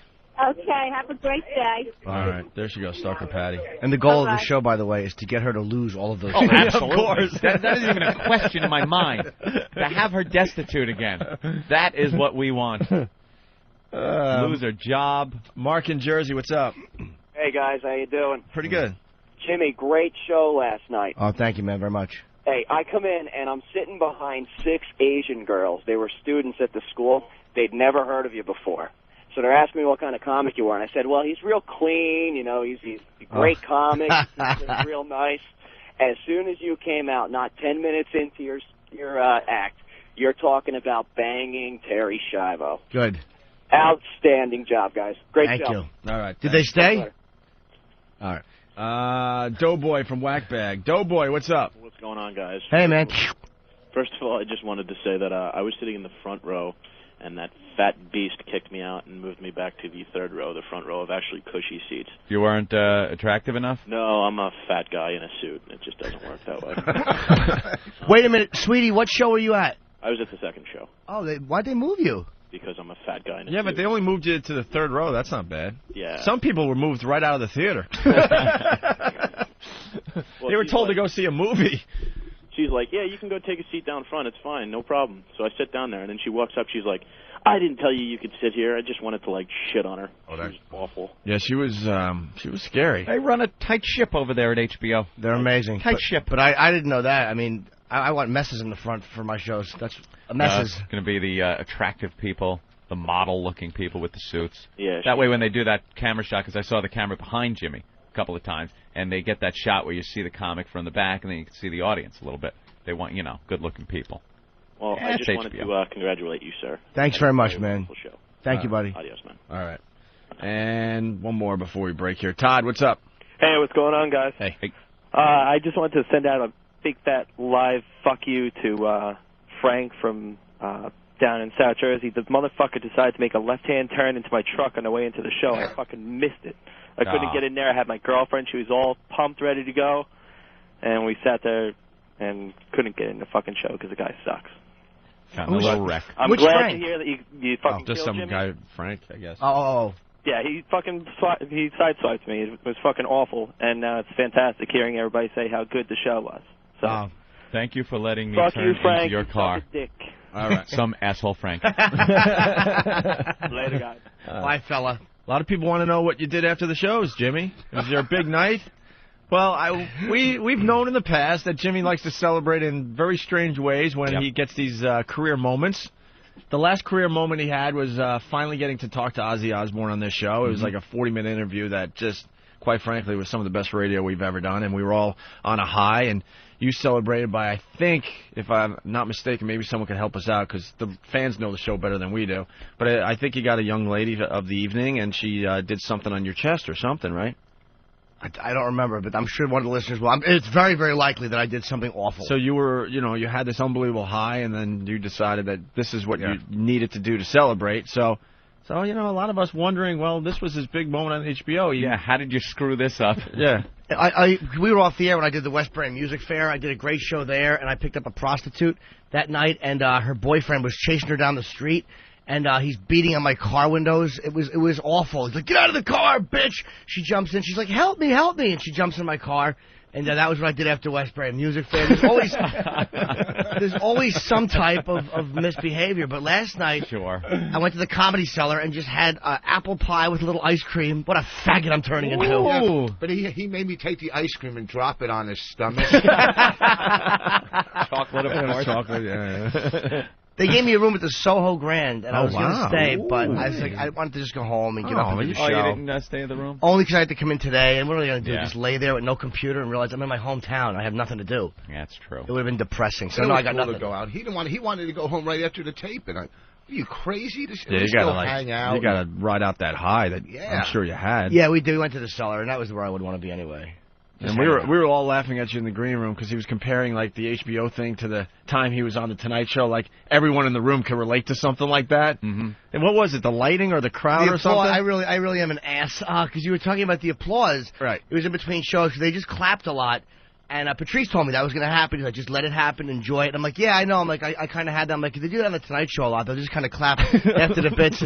Like he's in a room with like 10 guys that did some time on the Tonight Show. We're all just like, yeah, we can relate to that, Jimmy.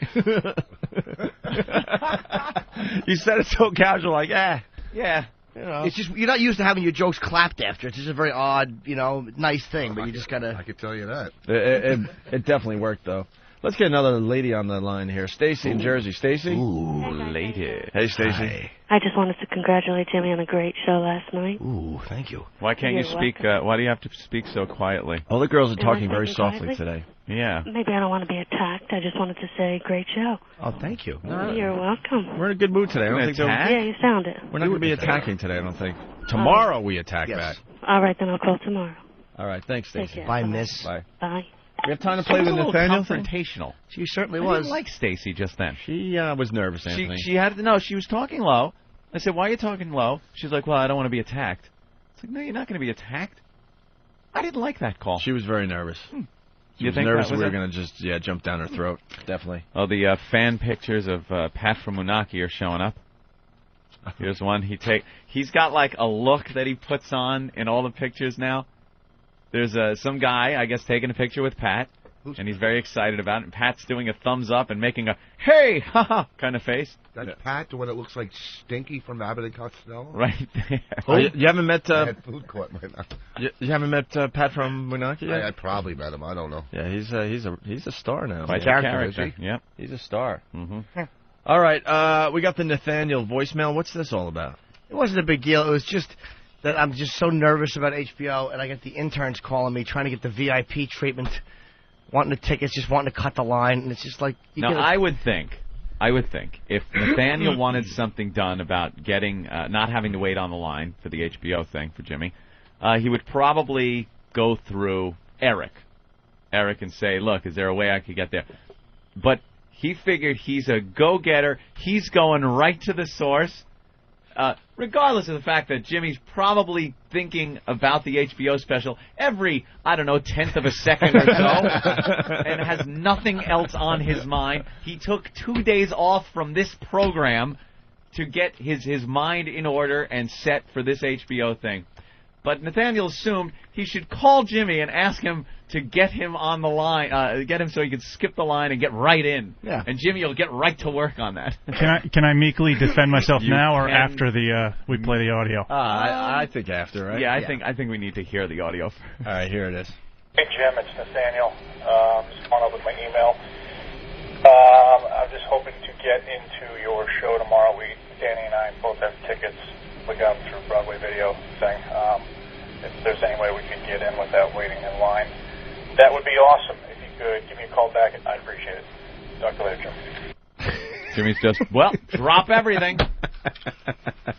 Drop everything. HB, what? I don't even... In my defense, yes, I hadn't gotten a satisfactory answer from Eric in terms of being able to, because the line went around the block, and I knew it was going to be very hard to sort of get in. And I would like to see Jimmy up close and personal because I enjoy his comedy. And I had so I emailed Jim, and I was just going to leave it at that. I knew he was busy, so if he's going to get to it, he didn't.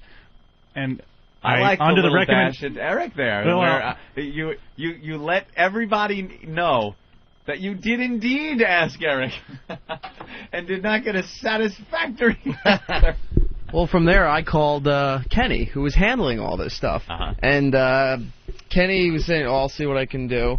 And Kenny had a million other things, and I never heard back, so I said, I don't know what to tell you. So he took it upon himself. So I was a little nervous, and Ben did recommend to call Jim personally. Ben, you're the one that told Nathaniel to call. Ben, well, listen, I told him just to call him. I didn't think Jim would care. But people don't. Jim doesn't give a shit about this stuff. People don't. But it's a big. Well, listen, this was a different thing. Hold on. I got to get in on this. What people don't understand. You're looking at the biggest instigator on the show. Oh, I know. A lot of people point the finger at me. He's the biggest instigator on this program. He loves stirring it up and then stepping back and looking. He stirs up shit all the time and just sits back and giggles. Well, no, wait a second. Well, this was a different thing. Kenny was being like, oh, this is HBO's thing. I mean, look, none of us had backstage passes or anything last night. It was a whole thing. I even asked Kenny, we're going to have seats reserved? Oh, I don't know. That was yesterday. So how this whole thing went, we had no control of it. So I told him just to call Jim. I didn't think Jim would care. How did it work out for you, Nathaniel? Did you actually get in? And Yeah, it was a little harder than it was for Danny. I'm not trying to throw him under the bus either. He was a little more forward, and got in, and I was a little more meek, and it took me a little I love longer the competition between these two guys. Did I'm not Danny give you like a ha-ha before he walked in or something? He did until I then walked by him on the way to seating. I don't know, it just worked out that I went right by him. See, I got to explain another thing. You gotta get everyone involved here. Like, there's a hierarchy going on here, okay? We hired Derek. Derek does a great job, taking us in and out of breaks and coming up with music on the fly when we need it for bits and stuff. Derek's like the boss in that room. Yeah. Well, let's not go nuts. And he's like this much higher than Danny and Nathaniel, just barely. If you're looking at an official hierarchy of the behind the scenes crew, and then Danny and Nathaniel are basically waiting in the wings to take Derek's job. Yeah. So when Derek screws up, and he will, everyone does. Because everyone does. And then we're going to have to move one of these guys up. So these guys are jockeying position always. That would be a real tough decision. If you had to make it today, who do you put there? Derek leaves, something happens, he's gone. Who now moves up? Because the other guy is just going to continue doing what he's been doing, but one of them will get that little notch up. I think I like Danny. Oh, Nathaniel's a little too sarcastic for me. What? Yeah, I forgot how unwelcome sarcasm was at this show. That's funny. Hence the joke, buddy. I don't know. That would be a tough one. I think we would have to do it because they're pretty equal here. I think we'd have to do it on some kind of lottery basis, coin toss, some way where fate is the only one to blame. Because there's a rumor that's already circulating that we might have to fire Derek because he was, feeling up Sunset Thomas and fingering her. Feeling up on company. Feeling up is brushing your hand over a breast. That was sex that was going on that couch. And he was doing it on company time, so he's got a meeting with Human Resources later today. Very upset. You know what would be beautiful if he left and instead of putting Danny and Nathaniel, he just brought in someone from the outside. Oh, really? Just screw him over. Stalker Patty. Put Ricky in there. Ricky. Well, no, that Travis kid. He's a go-getter. Travis is really a go-getter.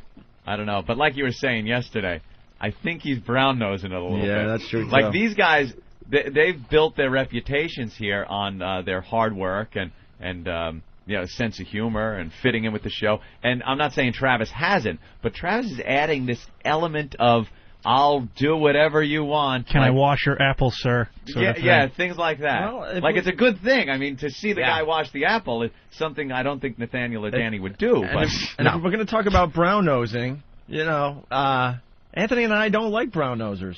Jimmy, you like brown-nosers? If they're brown-nosing me, yes. Yeah, if they're brown-nosing other people, I got no no. problem with it. Stepped right into that one. Yeah, watching a brown-nose someone else is like, that's revolting. Brown-nosing me? And I'm starting to get her. And I'm starting to think that Danny slept here last night, so we would notice when we came in how hard of a worker he is. No. All of a sudden, he's waking up, conveniently, he's waking up on the couch as I'm walking in. No, I don't see that at all. I see a drunk kid that had to fucking sleep it off. He's giving you the thumbs in up. the workplace. Very irresponsible. All right, well. They're all So you took care of Nathaniel? All amazing. How did that work out? You didn't even call by him hitting back. a save just long enough to get Steve to get that audio. He didn't do anything. Pretty much what he did. And I didn't expect him to. And I wasn't, thinking Jim's going to be shaking my hand as I walk into the Scribble Theater last night. But I talked to the HBO people. I actually went to called L.A. and I talked to Chris Albrecht and I said, look, this kid has to get in first. And they made a few phone calls and there was a problem with the line, but everything apparently a couple people were fired, but hopefully they got it all straight. Happen. I'll be taping my own special at the end of the month. Jim did great. Ooh, yeah, good one. Wonderful.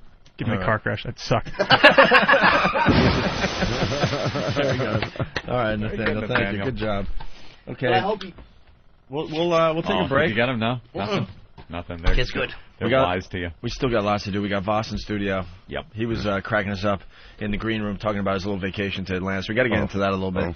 Also, Sandy Kane, the return of Sandy Kane today. Oh, my God, that's right. Sandy Kane returns. And her genital wart. So we're all going to have to take a look at that to see how much it's grown in the last 2 years, 2.5 years. Oh, I hate that I have something in common with her. You got a wart on your finger, right? They were taken off. I had them taken off. Yeah. Oh, did you? Yeah. Those are just warts. You got to see what she's got. Oh, it's like an ear growing. Yeah, it's really disgusting. It looks like cauliflower. And it's kind of... It's just bubbling skin, basically. It's growing off of her pubis. Just off. In like a tube. It first comes out of her with looks like this fleshy tube. And then at the end of the tube is this lump of cauliflower-like flesh that kind of goes back and forth if she flicks it. Can you get my wart into the show?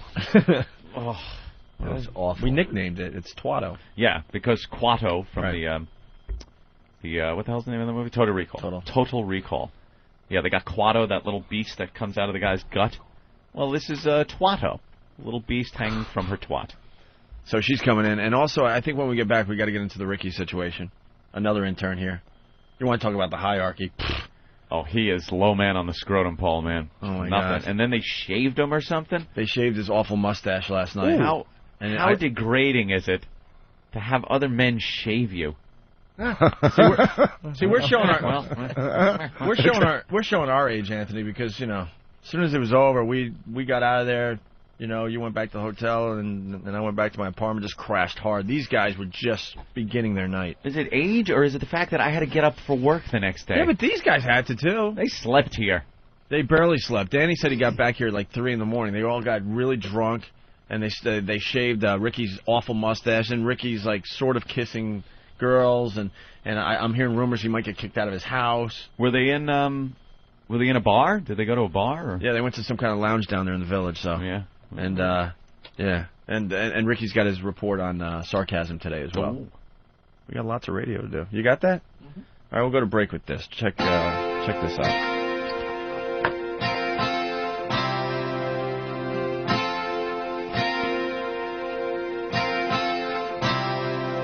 I've been dreaming of going to Mars, where mutants drive plastic cars.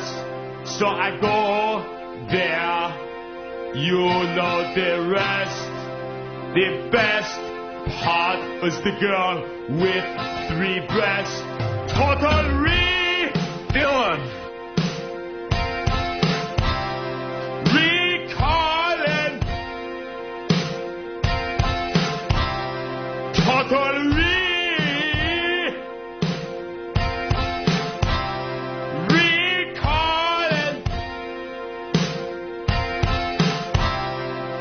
So I'm on Mars, and I meet Queto, and I pull this big metallic thing out of my nose. It makes me scream and shout and move my big robotic head all about. Total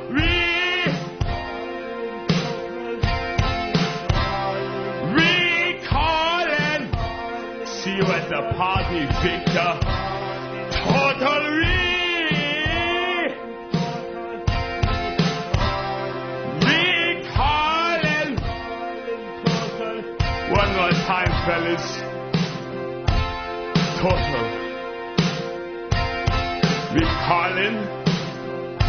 I'm going to start balling. I'm so sad.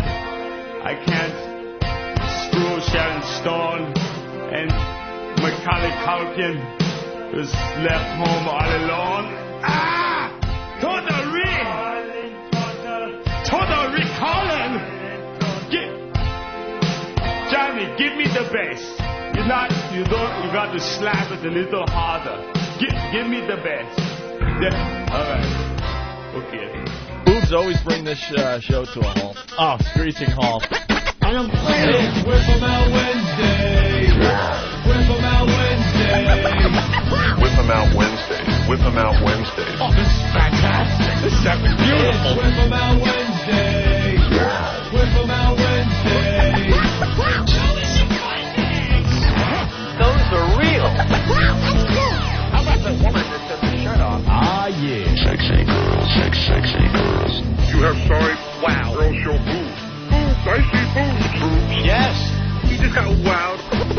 Wow. Hey. It was amazing. That's nice. Opie and Anthony. Hey, yeah. It's world renowned. It's Whip 'em out Wednesday. It's Whip 'em out Wednesday. Whip 'em out Wednesday. Those are real. Cancel your appointment. Okay. It's Whip 'em out Wednesday.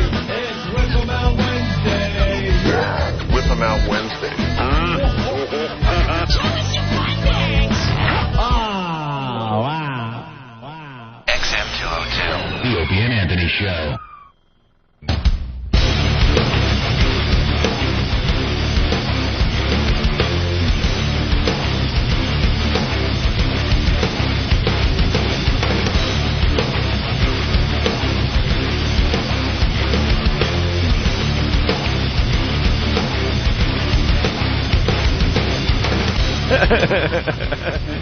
All right, let's set the scene, man. It's Whip 'em Out Wednesday. This is the O&A virus spreading across America on XM satellite radio. Yeah. Rich Voss in studio. Jim Norton, of course. We're just glowing in the whole evening that we enjoyed with Jim Norton last night as he taped his HBO special. We're going to get Ricky the intern in here to do his report on sarcasm. And we'll comment about his new look, I guess. Yep. Courtesy of the fans that decided to shave him at like 3 in the morning at some freaking lounge in the middle of the village. Right. And Sandy Kane is here. Oh, well, should we bring her in? Well, she's getting through security and the paperwork. And so you're going to wait? You're going to let her wait out there? Is that what you're saying, Opie? Rich, I want to thank you for being here, just in case I forget. I can't believe I got right in either. Yeah, really. Hey, no, Rich knows what to do now. Rich doesn't mess around. Rich just walks in the door and sits down. He's now. like, I ain't fucking He's waiting. Like, he knows if he sits on the couch of doom over there, you're just stuck watching I'm gonna the show. sit out there like a fucking fat girl. Hi, someone asked me to dance. Please. The fact that I got up this early. Look at this mess. Oh, Jesus Sandy Kane is here. She's ready to get naked. A cute little pink fuzzy jacket. Look at that. Oh, my God. Wow. Jesus Christ. She's got a belly shirt on. Yeah. She just took off her pink fur, I guess. She looks like an old dancer. Her name should be like Dusty Vagina. Hey, you're getting props on the phone lines today, Voss. James, what's up? Hey guys. Hey, I got to tell you, whenever you have Voss with you three, it's perfect. You could be talking about dirt, and it would be funny. I mean, Jimmy and him are like brothers. You guys sound awesome. Yeah, we love when the Rich comes in. Yeah, it's just a bunch of friends getting together. You know, Hey, Rich, in case something happens at the end of the show, thanks for coming in. Oh, thank you. You're right. And we just did that. Here's the thing about these HBO specials. You know, the two people, comics, you kind of get a little jealous because you're not.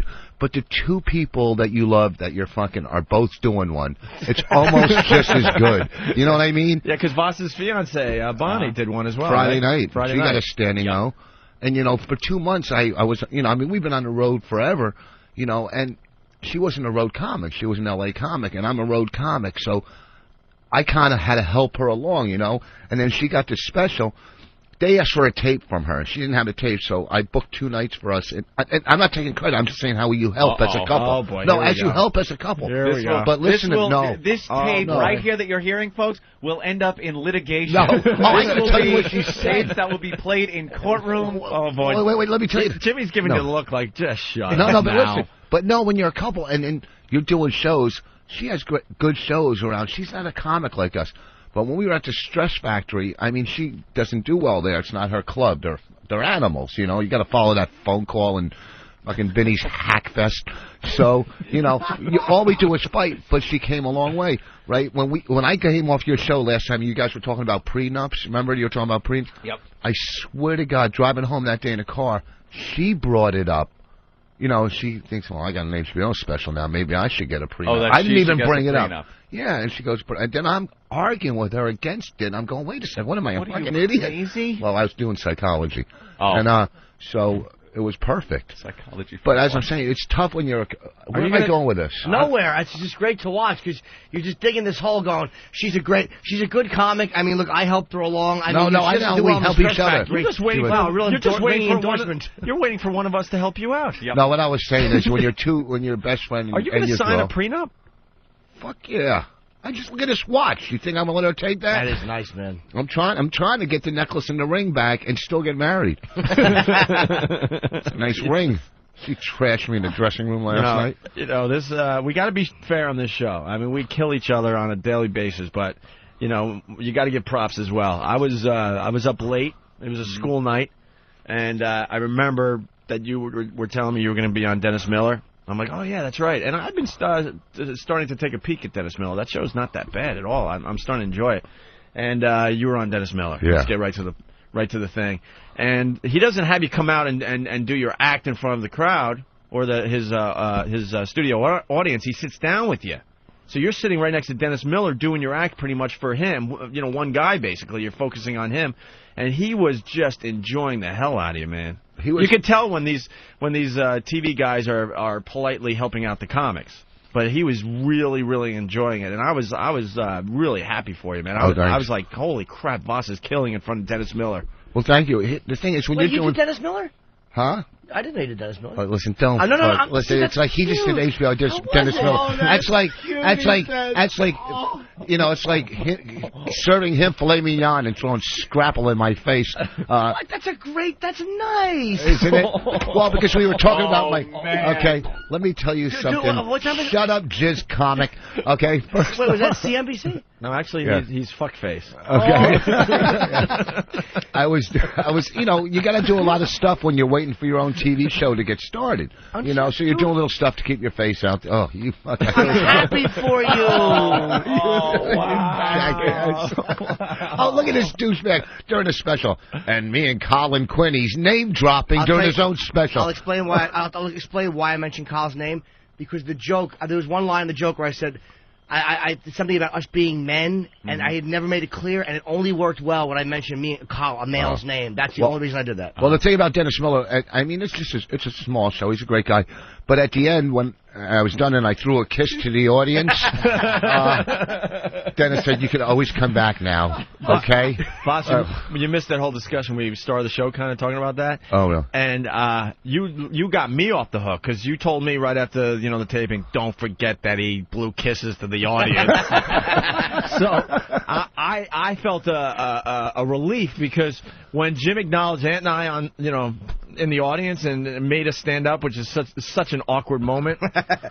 I actually gave him a thumbs up. I looked at him and I didn't know what to do. So I just go like this, thumbs up to Jimmy, right? And I'm like, oh, did I just give a thumbs up? And then Anthony admitted that his thumb was I was on almost the way up. gonna, but then I decided to give him the point, it's about you. So I thought I was going to get killed because I knew in that situation. I knew someone saw that and was going to throw me under the bus. And Opie gave the thumbs up that should have been the freeze frame that do at the end of Chips episode. When they freeze Punch doing a thumbs up. I'm like, did I just give a thumbs up? I'm like, that's horrible. It really was bad. But you saved me by realizing. Because I didn't notice that he did the kiss thing. I'm like, all right, this will balance it out slightly, Oh, jeez. Everybody throw a kiss. Oh, dude. All three of you on stage. It's the end of the newlywed game. It's just weird when there's such a special, happy moment for one of your friends. There was such gay crap going on the stage, in the audience, backstage in between shows. Jimmy's hugging and kissing Anthony and I and saying he loves us. And I'm just like, this is just awful. When he threw a kiss, Milton Berle died again. It was horrible. I guess you don't know what to do, when you're in those, you just, when he said... It's so awkward to be, loving. When you used to be in creeps, it's awkward to be, sweet, and, you know what I mean? To be genuine. Just all kidding aside, obviously, it felt good, the hugs and the kisses. When he goes to two guys that I like to thank... it was awesome. I like to thank the two guys I love, Opie and Anthony. In the back of his mind, he's saying the two stepping stone. That's not true at all, Rick. Shut up. Fucking... So listen. Here we go. He would have said hi to you from the stage, but he needed a bullhorn so he could hear it from the seat you were at. Yeah, but I wanted to sit up there so he looked thin. Yeah, just, if we could actually rewind a year or so and Jimmy was doing the same special, I'd like to thank Colin Quinn. Yeah, I know. Let's rewind 5 years ago. I'd like to thank Andrew Dice Clay. Whoever it is. You should have just edited that part out just in case something happens before it airs where you can just pop in whoever. I'd like to thank Bob Levy. Hey, by the way, Anthony and I want to get in on this a little bit. Jimmy filmed his HBO special last night. Voss just did Dennis Miller. And Anthony and I are featured in Penthouse this month. You just spit all over the flew out of place. your mouth. Oh, I love that. I do that all the time. I knew it was going to sound absolutely awful. First of all, isn't it Hustler? Oh, I said Penthouse? Yeah. Oh, we did. And then you spit all over the board. Well, we do have an interview coming out in Penthouse as well. Oh, we do? Ah, they love us. The smut magazines love you and I. Smut magazines just adore No, this it's Hustler program. magazine. I'm sorry. The July issue. We have a little mention on the cover too. You can't spit if you say Hustler, though. You know, Penthouse. Hustler. We're in Hustler magazine. But where were we at? So you were talking about your time at Atlantis. Oh, at the Atlantis. And that's where I went on vacation. It's not the Atlantis. Yes, it is. What it is. It's just called Atlantis. The Atlantis. Well, what do you say? Atlantis? I went to Atlantis. Yeah. I went to Atlantis. Atlantis. Well, the Atlantis. I took my kids power sailing. Right? I said that last night. Remember? Yeah, last night is like, remember? The kids went power You kidding sailing. me? When we were in the green room, I'm just trying to be your friend, and I'm smiling and stuff, and I whisper to Eric, write all this down for the show tomorrow. But he says they went power sailing, and he keeps the story going. No one said anything because we're amazed, thinking, did he say power sailing? And then you're trying to realize what power sailing is. And I'm thinking, isn't that just called motorboating? It's power sailing. Wait, can I back up? And then we realized, oh my God, he means parasailing. Everyone missed the obvious line, so we got to let Chandler in here. Chandler. Yeah. Hey, good. How you doing this morning, guys? Hey, what's up? Congratulations there, Jimmy. Thank you, sir. Hey, I heard that Voss gave a thumbs up, too, but nobody could see his little midget fingers from all the way to the room.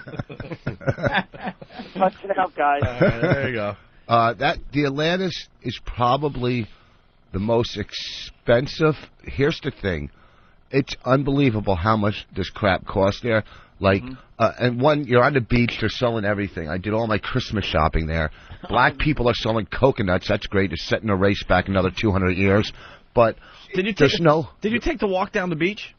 The walk to the public beach? No, there's a public. Where? Oh my God! Why? They try to sell you everything on the way, right? It was when you're not used to seeing. How am I going to say this without sounding like a complete tool? When you're not used to seeing a lot of black people in one place at one time, just enjoying themselves, it is just a weird feeling you get, man. Yeah, when they're not waiting online to cash a check or something. Well, it's a known fact in the Bahamas. I mean, they obviously have a really good government because it's all locals working the tourist industry. You go to other islands and they're importing college kids in from all over the world. But something with the Bahamas is only hire the locals. That is it. And these guys, when they're, they get their day off, I think it's a Monday, because I walked down the beach, and I was just, holy crap. Well, the thing is, too, and there's really no crime there, because their whole island's based on tourism. Right, yeah. So, and if they have all those people working, they're not going to let crime happen in front of them. Of course not. And they bust their ass. I mean, the guy's walking around with a box of coconuts and drinks on his head. Ed, if you ever go to Atlantis, go see Big Ed. Atlantis. Go I see want to take the kids to the Disney World after this. Go see Ed. Because Ed saw me coming. Yeah. I'm laying out, and I decided to get two coconut drinks with some fine rum. Yeah. And I'm like, how much? He goes, $30. Oh. And I only had 20 on me, and the guilt hits me immediately. I'm like, is there an ATM machine around here? I'll get the other 10. Oh, I thought you were looking for Ben. He goes, no, 20's okay. Yeah. Fast forward, end of the week, I'm getting the same damn drinks for like $5 a piece. That's what they are. Yeah. I took when I wake up in the morning, I have to have coffee in my room. I want a coffee pot, right?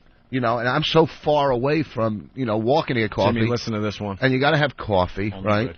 Now, I want it right then, and then if you want a room service, it takes 40 minutes, and it's like, after tipping, it's like $17 for coffee in the morning, So I figured I need to make coffee, and it hit me, like in the club they had instant coffee, and they had powder milk.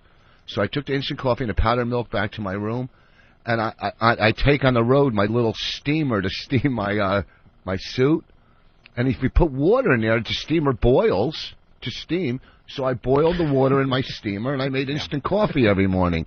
Okay, I felt like I was in Oz. Okay, and then the kids wanted pancakes, so I had them cook that on. Well, whatever. I don't have a punchline for that. Would you get an iron and make grilled cheese? Oh man, how soon the flow ends. That really deserves a good car crash. And then you go to the buffet.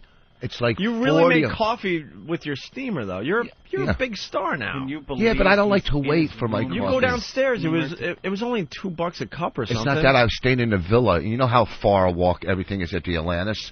You know, I just want my coffee, and it's just kind of cool that you can make it in the steamer. You can improvise. Atlantis with a T, by the way. And then the buffet is like $40 a person. Alanis Morissette. I was at Alanis Morissette. The Alanis. The buffet's like $40 a person. You know. If you're under 11, it's cheaper, so I send my one kid's under 11. Oh, she's pretty tall. Yeah, she's a mutant. So then I wouldn't pay for the buffet. I say, well, it's only $2, and I would have them make me little sandwiches and hand them to me under the table. This is the high living that Rich Voss is doing at the Atlantis. He finally makes it, and he's still living this way. Coffee out of his steamer and hand me that under the table. Yeah, I had to make little crab salad sandwiches. And I go to, can my kids take their dessert to go from the buffet? And I got some pies, brought it back to my room. It was a big party there at the Atlantis. Believe you me. Okay. Hey, do they bug you when you're walking down the beach? Is it like it is in Rio where they kind of attack you to sell you stuff, or are they like kind of cool? Well, they walk by and they'll go, do you want a necklace? If you go yes or no, they sell a lot of cigars. I brought like 15 Cubans back that really aren't, yeah, they don't bug you, but they just walk by making a living. When you're laying down, maybe trying to sleep on the beach, you hear them, always coming by. Braids? You want to buy a bag or something? I'm trying to sleep. Shut up. It costs like $200 to get my kid's hair braided, with the beads. That's a big business. They got the bead thing done? Oh, they make girls. a fortune, yeah. And then they come back up here and look ridiculous. Yeah, I know. Bo Derek, that was 40 years ago, and the kids are still doing it. But they make a fortune. Yeah. Hey, we haven't had one of these in a while. We'll humor this guy. Benny in Texas. What's up, Benny? Oh, here we go. You guys suck. You guys blow. It's just a rip-off of the Howard Stern Show done in a bad way. You guys aren't funny. That's why they took your ass off premium channel, because nobody wanted to buy your ass. My rates went up another $1 to pay for your sorry ass. You guys suck. Are you talking so fast so we can't interrupt you? Why don't you just slow down and talk one sentence at a time? No, I'm done. That's it?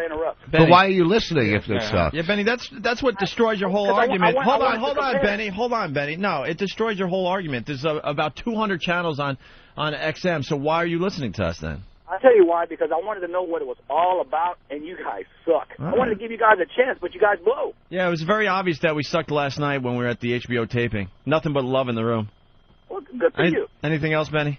No. Who's your favorite comic? Do you realize that, we were going to just leave him alone, but do you realize that Howard Stern's ratings are just nosediving here in New York and nosediving all over the country? Well, that's fine. That's fine. He gives a better show. What else do you like from 1986, sir? Yeah, he used to do a pretty good show. I'll give him the props, definitely, but he's been calling it in for years. So for you to say that is just, is dishonest. The guy's ratings came out here in New York. We haven't even really talked about it. It took a nosedive. He's going nowhere. Do you realize when he goes to satellite radio that this show is going to have a much bigger audience right off the bat? I'm sure it will. But, hey, you guys just ain't funny. Now, come on. Well, then go somewhere else. You're obviously listening. That's what amazes me. When I don't like something, I don't. First of all, I stop listening, and second of all, I don't go out of my way to call the host of the show. Benny, you'll keep listening. How do I know if I'm not going to like it, if I don't give you a chance? So I'm giving you a chance. Listen. You'll keep listening, All right, listen. You gave us a chance. You hate it, so move on. That's how it works. But how long do you... And you know what? And if enough people hate the show and don't like it and move on, guess what? It'll take care of itself. We will not be on the XM platform. That's how it works, Benny. Exactly. But guess what? Guess what? We're going to be here for a while. You'll keep listening, Benny, how long have you listened? Just for today? No, actually, I've listened for a week. For a week. So you actually spent a week listening to something you didn't like? Dude, you're an idiot. No, I did not. I spent a week trying to get to know the show. No, dude, I listen. I don't know what decision-making process you go through, but I'll listen to something for like 5 or 6 minutes, and I can pretty much tell if it's my vibe. Are you that stupid that you would spend a week?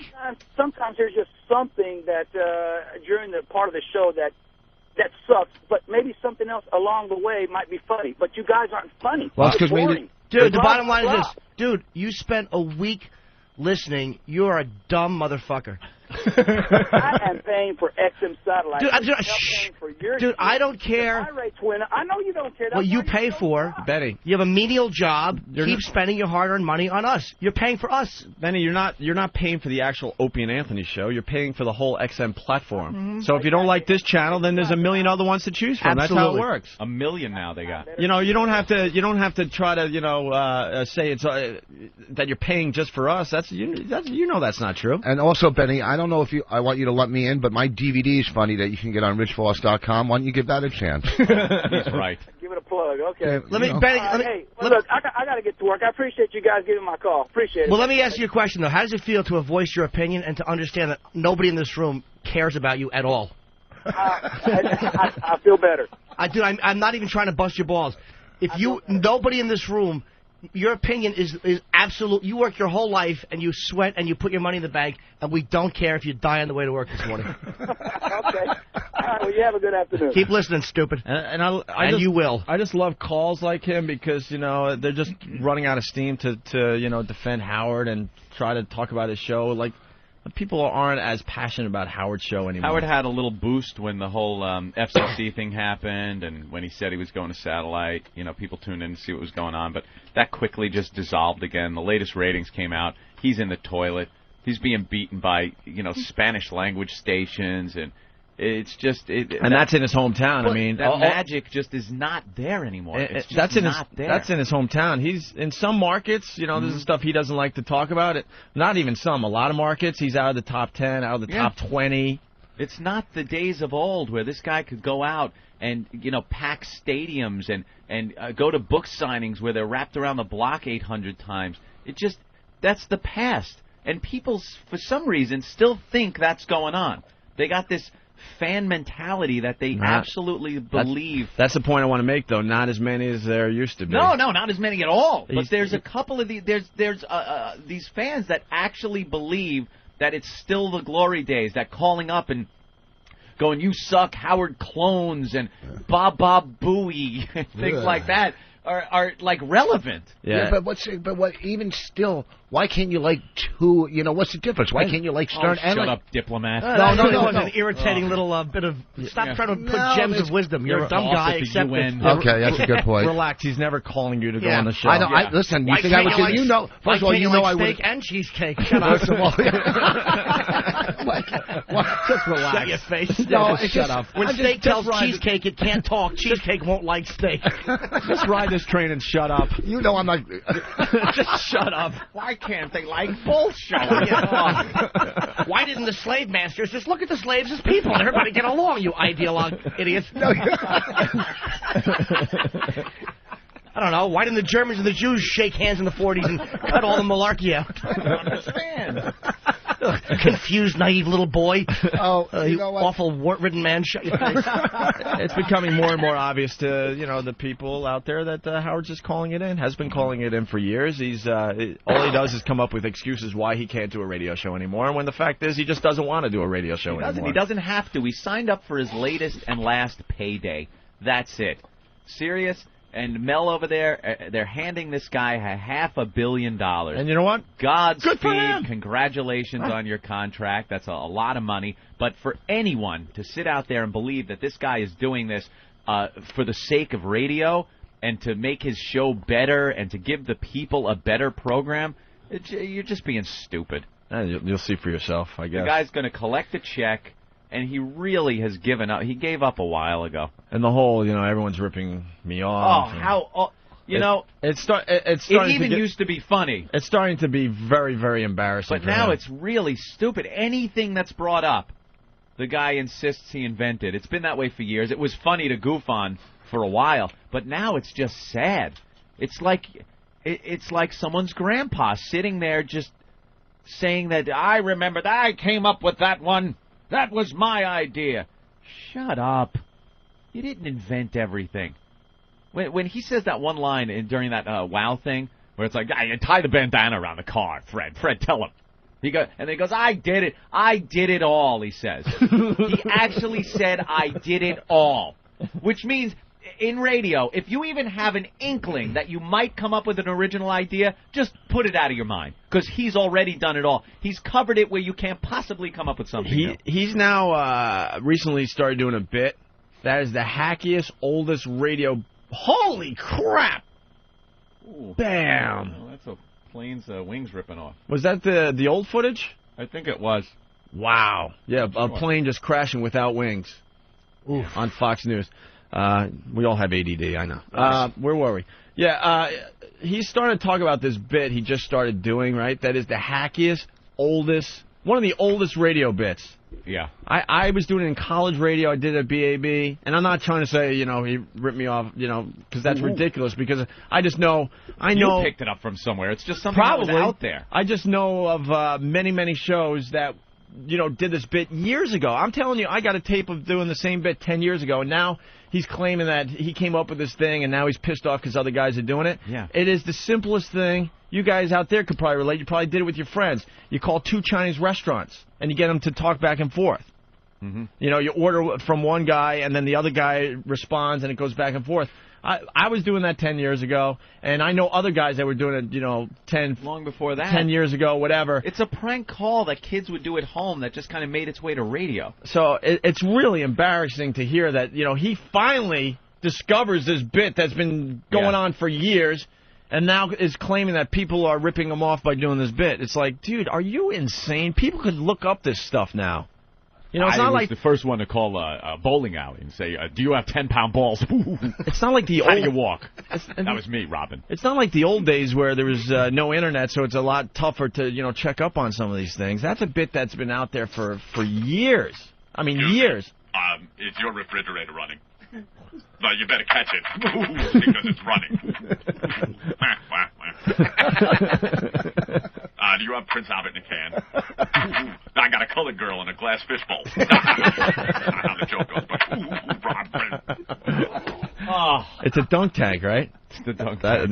That Jay Moore line about it being a dunk tank was just brilliant. Absolutely brilliant. Yeah, Ralph, what's up? Another thing that Kiss Ass Dick Leno rips off is he's got this guy he calls Ross the intern. Yeah. And I don't know what that is. And he's some intern, and he's like, here's Ross the intern. No, nobody did that before you. Nobody knew what an intern was before.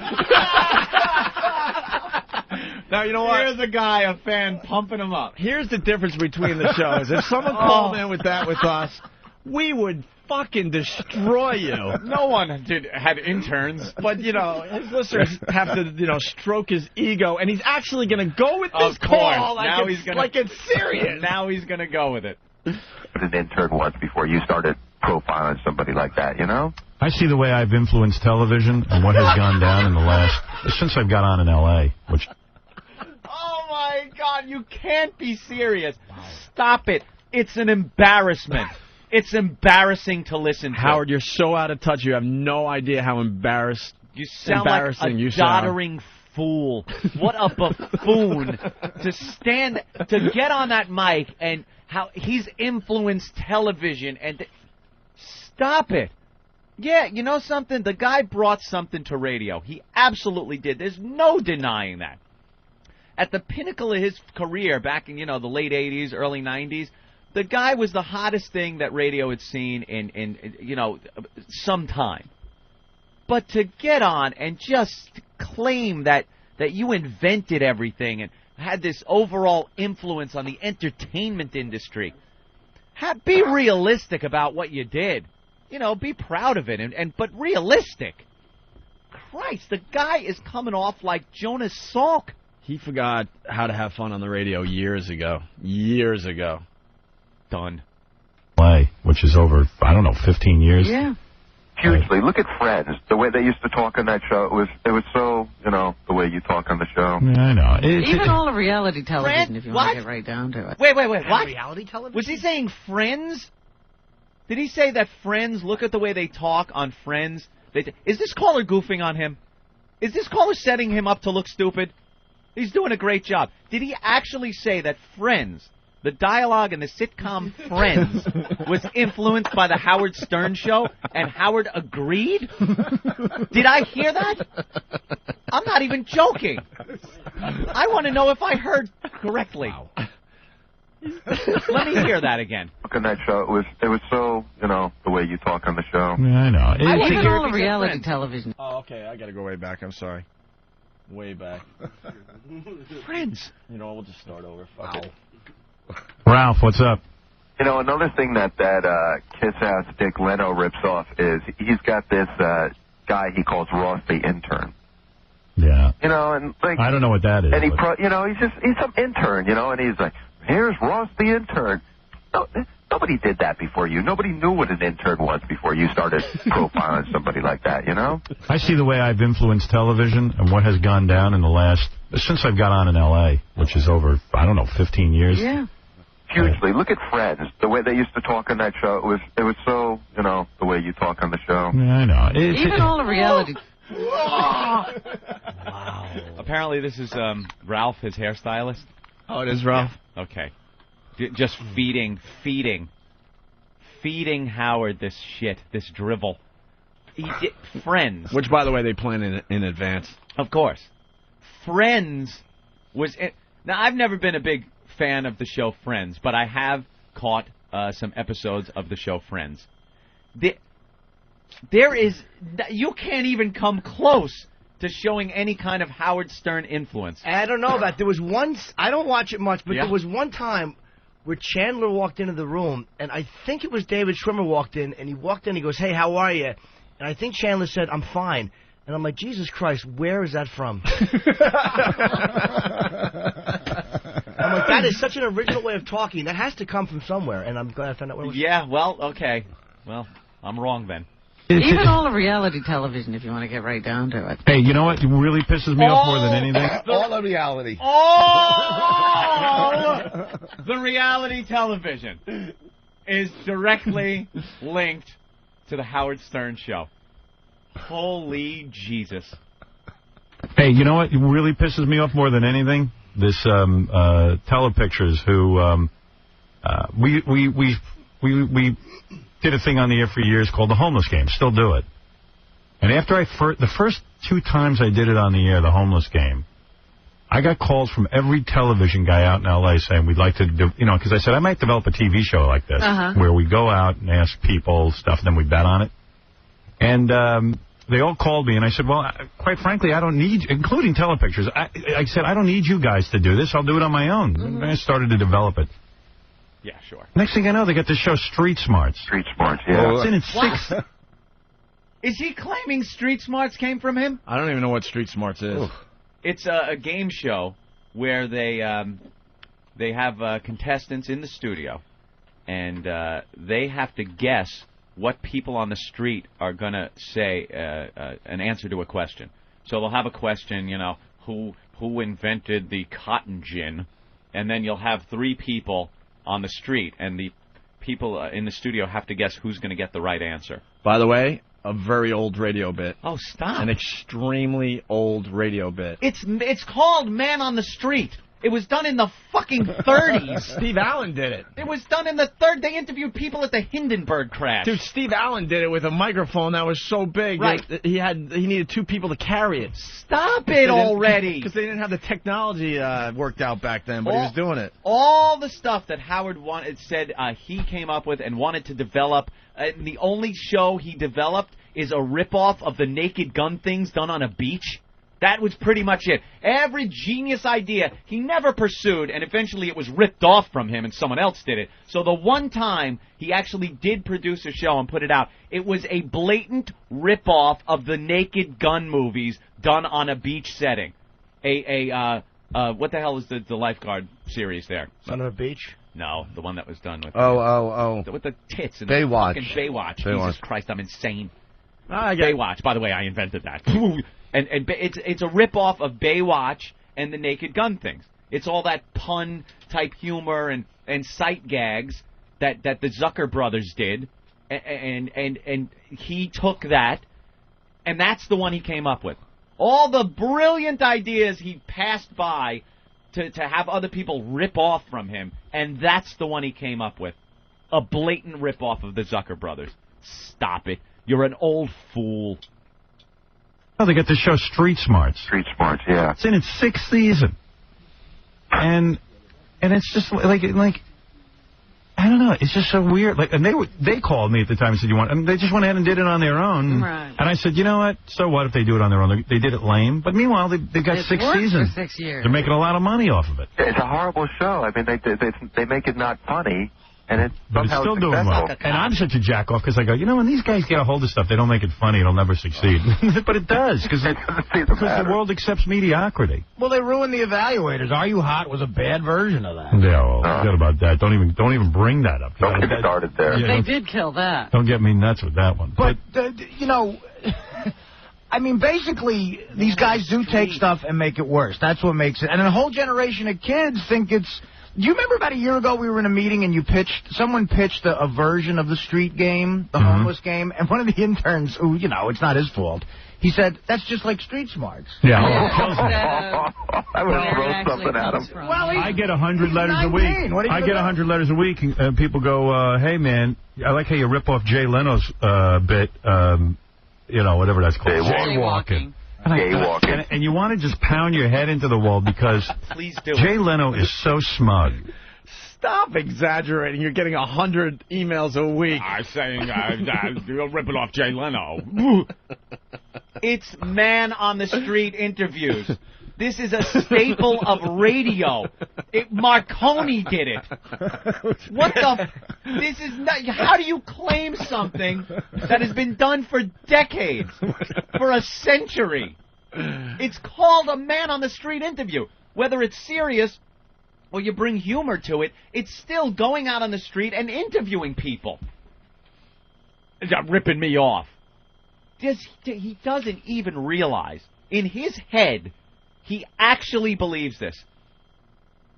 What a fool. Yeah, someone's got to email me the whole recap about how he was talking about the Chinese food prank and how everyone's ripping that off. Ripping that off. A prank phone call. A bit that's been done for a really long time. Every radio guy... Alexander Graham Bell did it to Watson. Yeah, called him up, said, Watson, come quick, I need Chinese food. And then put a Chinese guy on the other end. Every radio guy that... somewhere else, I guess. Every radio guy that attempted to do, personality radio did that bit. Some really bad, and some pulled it off and did okay with it. Spicknick is on the line here. Spicknick, what's up? Yo, what's up, buddy? Hey. I was just on the internet the other day just bullshitting on E-Bounds World. Yeah. Dude, it's on there, and it's like a British DJ, and it's the exact same fucking thing. Oh, well, that's why I want to find the recap, because, like I said, the prank is you call 2 Chinese restaurants, and they go at each other. They have no idea what's going on. They think each place is ordering food, blah, blah, blah, and it's really, really funny. You got to do it a bunch of times to get one that you could air on the air, right? Oh, so I swear to you, I got a tape of doing it 10 years ago. I'm not trying to claim anyone ripped me off because I got it from somebody. It's just one of these prank call staples that a lot of guys just used to do on radio, in frat houses. So Howard finally discovers this prank and does it, I guess, recently, okay? Then someone calls and talks about the guy in Britain that did the exact same thing. Howard actually says the guy had to have flown to America and heard his show, then flew back, and then did the prank on his radio show. What an old buffoon. But I can't find the recap where he talks about that. What an idiot. Someone brought it to our attention because actually someone out there has the actual file that I did years ago. I guess it's on one of the file sharing boards or something. So. I've read some emails and stuff from people and posts on the message boards that say, why do you even talk about them? Why do you even address things like this? Because somebody has to point this out. It's somebody. He's got, how many years has this guy gone on and just spouted this crap? It has to occasionally be pointed out. Well, and you can make jokes, whatever, but I'm speaking up for a lot of the DJs that were ripped off by Howard. Yeah. And then Howard, squashes them and makes them look stupid because, his listeners will believe whatever he says. Yep. And a lot of guys had some really, really creative bits out there that were stolen from, that Howard stole. Butt It's a bongo known, is one of the biggest ones. It's a known fact. And before the internet, you could get away with that crap. And he did. And that's why I'm convinced that's why he yells and screams the most about how everyone's ripping him off, because he's the biggest rip-off artist out there. Two poor bastards trying to eke out a living on the radio in Maine came up with butt bongo. They would play music and take the chick and have her naked and play the bongos on her ass. And some caller called into Howard and told him about that bit. And Howard goes, "Wow, that's really funny. There isn't anybody. I can't believe radio guys actually came up with something funny." And then as time went on, he started doing it and actually based a DVD or some kind of pay-per-view thing on the whole thing. It was like blatantly ripping off two guys, two poor bastards, don't even know who they are or anything. And he goes on a daily basis and talks about how he just invented everything. He's going to get his ass killed on satellite radio. Have fun over there at Sirius, man. Have fun over there at the little doggy company. Have fun with your buddy Mel over there. Unless he figures out how to have fun on the radio again. Because he hasn't had fun in years. In years. And he loves XM satellite radio. He has one. He listens. Yep. He loves it. He wanted to come here, but because of something that he has with Anthony and I, he refused to come over here. That's fine, whatever. The company said, well, whatever. Have fun, because they're not XM's not basing their whole company around one stupid show. It's just not how satellite radio is going to succeed. It's just not going to succeed that way. All right. Here's Howard Stern talking about XM satellite radio. And we know for a fact, because we still have friends over at the old company, he's furious. He's gone to the company. He's gone to his bosses. And he said, please, shut these guys up. They're playing my audio on their show and goofing on me. And the company, because they feel like they got screwed by him, they're like, tough shit, buddy. Yeah, all they have to do Tough is send shit. over cease and desist. And they refuse to do it. They will not do it for him. Nope. Because and this is the beauty of why we're doing it. Because in the old days, we would point out some of this dumb shit, and we would get yelled at, screamed at behind the scenes, threatened to be fired and sued and all sorts of stuff because he couldn't handle it. And he's still playing that game, but no one's listening anymore. They're like, oh, well, Howard, too bad. Too fucking bad. I invented that. So here's Howard Stern talking about XM satellite radio. If you're planning a road trip this weekend, it's time to take XM satellite radio along for the ride. XM gives you 100% commercial-free music. It's the ultimate playlist with channels for album rock, alternative, heavy metal, hip-hop, unsigned bands, blues, jazz. There's an XM channel for everyone in the family, including the biggest names in news, sports, talk, and comedy. All in digital quality sound for less than $10 a month. No wonder it's the most listened to satellite radio service. The XM Roadie from Delphi can turn any radio into an XM radio. It's the smallest satellite radio ever, so it looks great on your dashboard. Plus, for a limited time, you'll also get a free home kit so you can connect XM to any home stereo. XM makes a great graduation or Father's Day gift. Check it out. Electronic stores, including Best Buy and Circuit City. Beyond AM, beyond FM, it's XM satellite radio. Like sands through the hourglass, so is the Owen virus. Is that it? Yeah, that's it. I'll put it in my phone immediately. There you go, please. So you will never call it. No, I'll call Adam. Yeah. Oh, sure you will. No, I get those random calls every now and again. Yeah? Yeah. But I'm the same way, kind of. Yeah, see? Like, how was the last time? We just check in. It's not like we got to have tea every week. No. We check in. What are you doing? How you doing? How are you being screwed over? Yeah. Yeah, and that's all you need, though, right? Yeah, you just check in with your pal. We don't have discussions on the phone. I don't think we ever really did. No, we make each other laugh, and then a lot of it is grunt. And then, well, how are you doing? Fucking agent. I'm going for this show. And then I go, yeah. And then he's like, how you doing? We got, XM's calling, but Bob's talking to him. It's taking forever. Adam. Yeah. And that's our conversation. That's about it. All right there, pal. I'll talk to you. You be all right? You need anything? No, I'm fine. How about you? How's the family? Good. How's yours?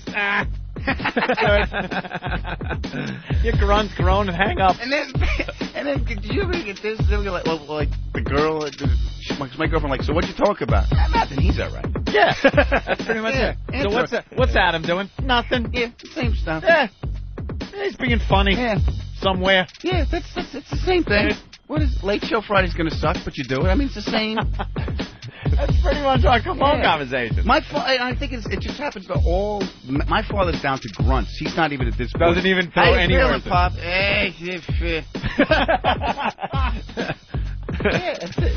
How's Mom? That's I'm not feeling too good. Yeah, I think I'm depressed. Yeah, welcome to Earth. Try living with your mother. She's a carrier. Yeah, when you become like really close friends for many years, you just don't have those conversations on the phone. The same those conversations you have with people that you're kind of friendly with, or you haven't talked to in a while, but you just run out of shit to say. Then you catch up and stuff. Yeah. What do I got to tell Adam about? Oh, I'm getting a new couch. Yeah. Well, no, it's always the check-ins. First, his family's all right. Rose good, Sal's good. All right, good. We all go through the family. Then how's work? And that's where that's the grunting comes from. Did you do anything cool? They go, yeah, we had Sunset Topless doing the news. Really? Okay, I gotta go. All right, pal. See you Talk later. to you. That's it. No, as a matter of fact, take your number. I don't need it now that I think about it. Forget it. I'm taking you out of my book. I really don't have to call. Opie and Anthony, the virus is spreading.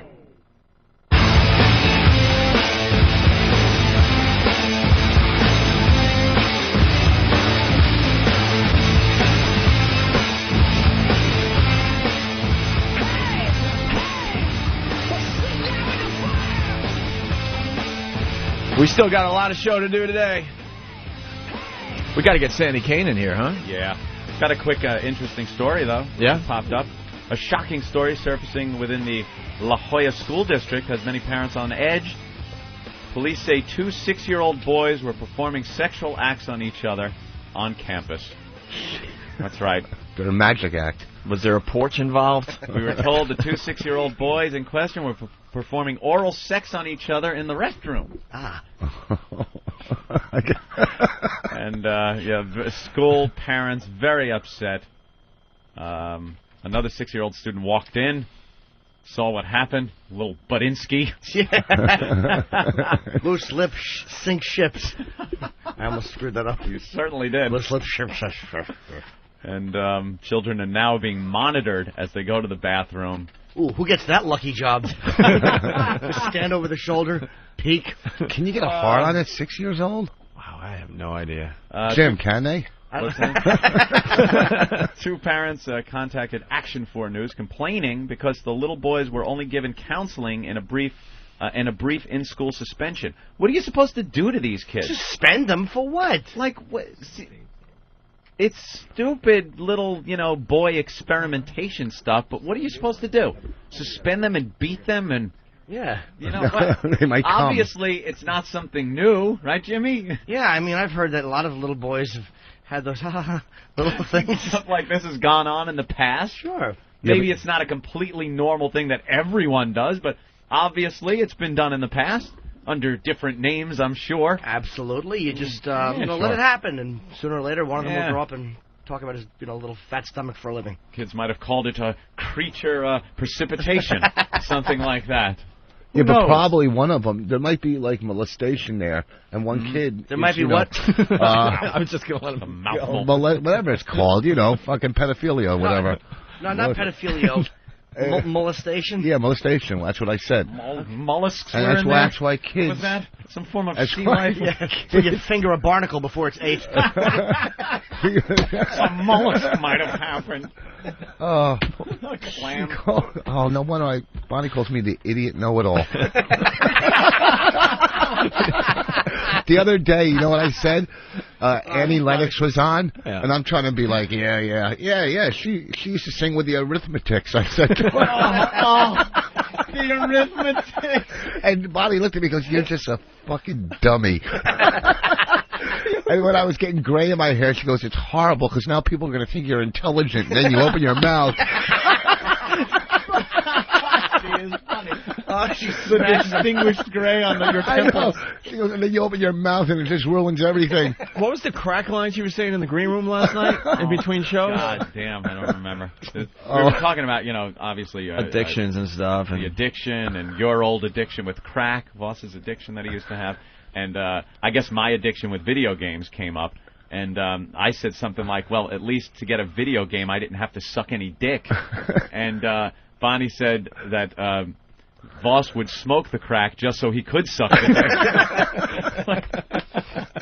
Oh, she's just smashing him. Oh, just at every turn she's bashing him, and it's hysterical. We were in the elevator, all of us were on the elevator, and we were talking about how when Rich walked out and got that huge ovation, and she goes, yeah, it was the first time I thought I made the right decision. She said to me, though, she goes, you know, when, she goes, I thought you said you had a house, not a townhouse. And I go, well, I thought you said you had 40 minutes. Wow. Townhouse. Who was ragging? Oh, Patrice was just ragging your connected house. That jackass has a roommate in an apartment. He was ragging about your make-believe house. My fucking place is nice. I took the tour, you know, after playing golf. Yeah. He bought an apartment. I was happy for you, but I'm not feeling the old furniture, though. I got antiques. I got stuff in there that's so nice. If your grandmother was a gay male, that's how my house looks like it's decorated. I got nice. What? Because I don't have shit from IKEA. I got fucking. No, because you don't have shit after 1980. Listen, you have a great couch if you want to watch Raging Bull on it. Listen, I feel like your apartment is haunted. The stuff is so old. Is it really? No, you got a lot of old stuff. I like antiques. You know, I go antique and garage sales, and I like to I do the stuff over myself. You buy your stuff at garage sales? No. I wanted to say refurbish, and when I do it over myself. A lot of this stuff I used to.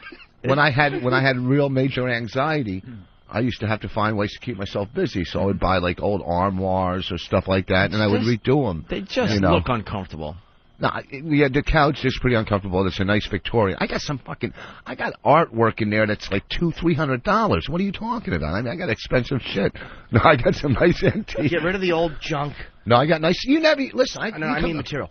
You have and you have a picture of you on stage at Woodstock, right? I have 2 walls of like a lot of my stuff where the Oscars I wrote on stage at Woodstock. I was on the big Sony screen New Year's Eve one year. You know, I just got like he has a wall with him and all celebrities. Photographer though. What? You could have got a better photographer. Like blown up Kodak Instamatics. I got some fucking cool stuff. Look, you know, you could trash my place. I'm not trashing. I started this by saying I'm happy for you. No. I'm just not feeling the old furniture. That's all. Yeah, well, everybody has different taste, you know. Get some new furniture. You know, it's the fuck. Howard told me to get it, so I ran out and got that kind of stuff. Why can't you like new furniture and old furniture? Make a stand once in your. No, I do make. life. I make a lot of stands. Kofi Annan idiot. I was just going to say Kofi. Wow. I have never had somebody say Kofi Annan as it was about to come out of my mouth.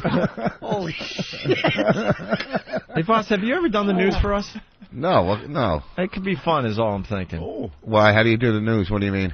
Well, maybe next time you come in, we'll have you do the news. I'll fucking do the news. I know what's going on. All right. I'm fucking well read. No, you actually have a news report and everything. You know, stories in front of you and shit. Yeah. Yeah. Fuck. I think that could be a lot of fun, actually. Let's go to. You want to go to Sandy Kane finally? Yeah, absolutely. All right, let's get Sandy Kane in here. Wow, we've never been on at this hour. Wow, we're supposed to be off the air by now, no? Yeah. We're doing an extra show today. Ladies and gentlemen, Sandy Kane. Hey. What are you doing, guys? I missed you. Well, you got to get up by the mic there, Sandy. Okay, Take a seat. Okay. And pull that mic up to your mouth. Okay. She looks like Dolly Parton with AIDS. Jesus. I'm sorry. Wow. Dildo, man. I'm not offended. I love to be, I think I'm really into S&M. I just can't wait to be abused. Really? My like mother abused me, so. Did she? Uh-huh. What did she do to you? My mother's a bisexual. Really? Yeah, if my father didn't buy her something, she didn't feel sexual. Did your mother really abuse you or no? Oh, yeah. No, not physically. Well, in a way she did. Yeah? Really? Did she beat you around a little bit, smack you? No, she always sent me to dentists. What? She always sent me to dentists. Right, and you've had that big problem with the dentist. And I it's remember just, hearing that I'm story. going to cry, But, I forgot about it. Remember? She had a problem with the dentist, knocked her teeth out or something? Right. What happened? Wait, she was. Well, that's why, Hold on, because Sandy, we gotta get right into this. I mean, we have a whole new audience now. We're heard all over the country. You got to tell the dentist story again. I forgot all about that. No, you were dating a dentist? Dating? No. I was addicted to dentists. because of my mother. To dentists. Yeah, I was addicted to dentists and the drill and stuff. Maybe it might have been sexual, but my mother always sent me to dentists, and I just want to advise anyone that dentists are the worst people. Usually you don't, teeth heal more than people know it.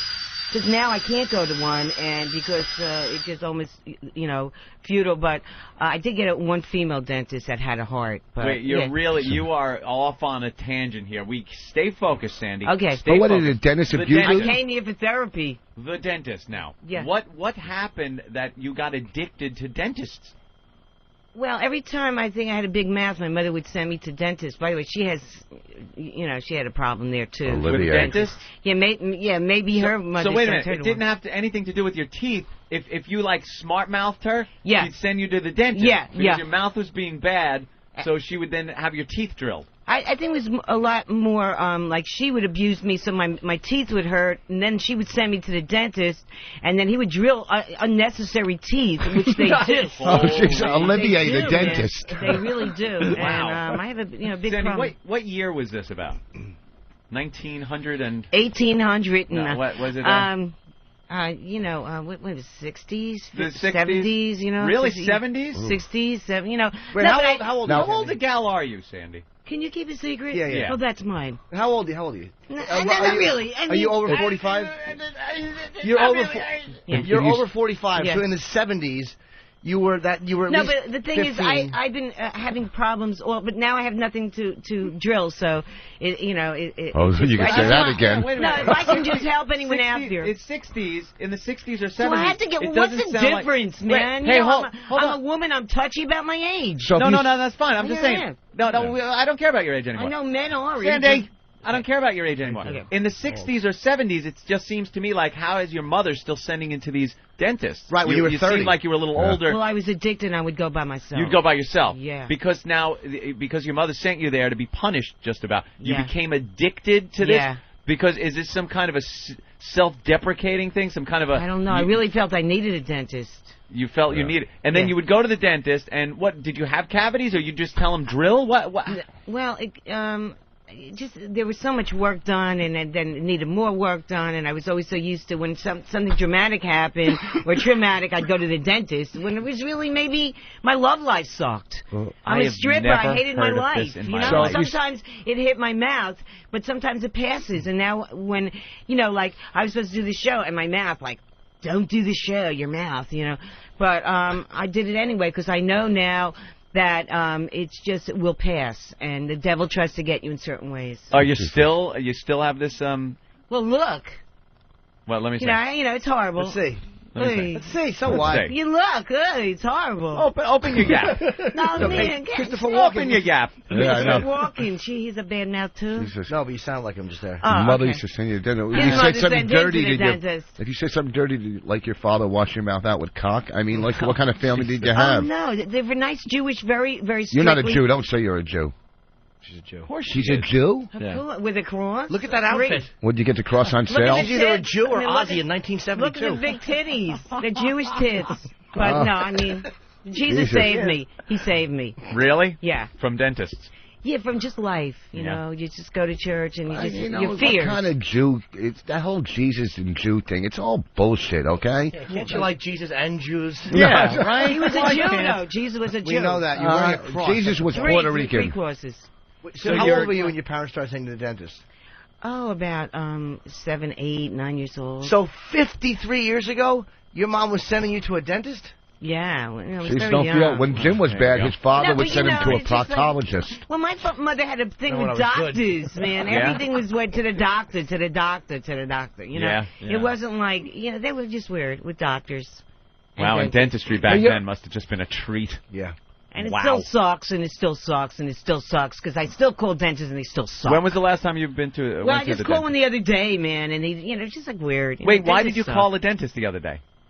Because I'm having a certain problem. What? Well, there's a certain something that's kind of coming out. You got a toothache?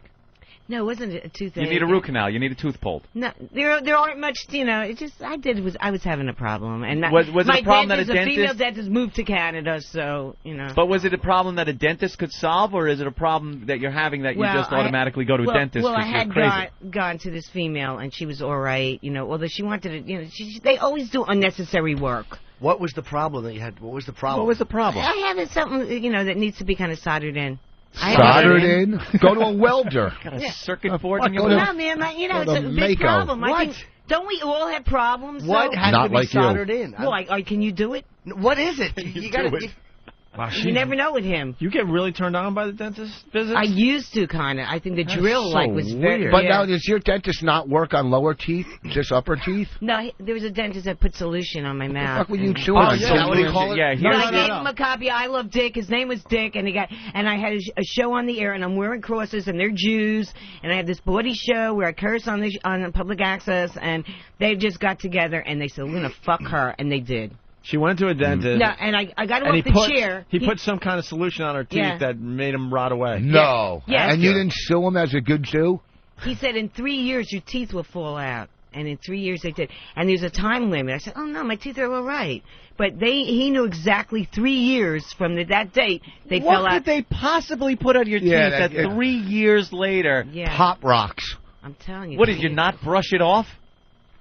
I didn't. He didn't even- put anything on your teeth. You're really that's like a You're a little kook. paranoid. Yeah. Oh, well, that's what You don't- you say, man. No, In that's 3 it. years, my teeth fell out. Yeah. Really? Dentists know how to hurt you and help you, and there's a lot of bad doctors and dentists out there. Relief, discomfort.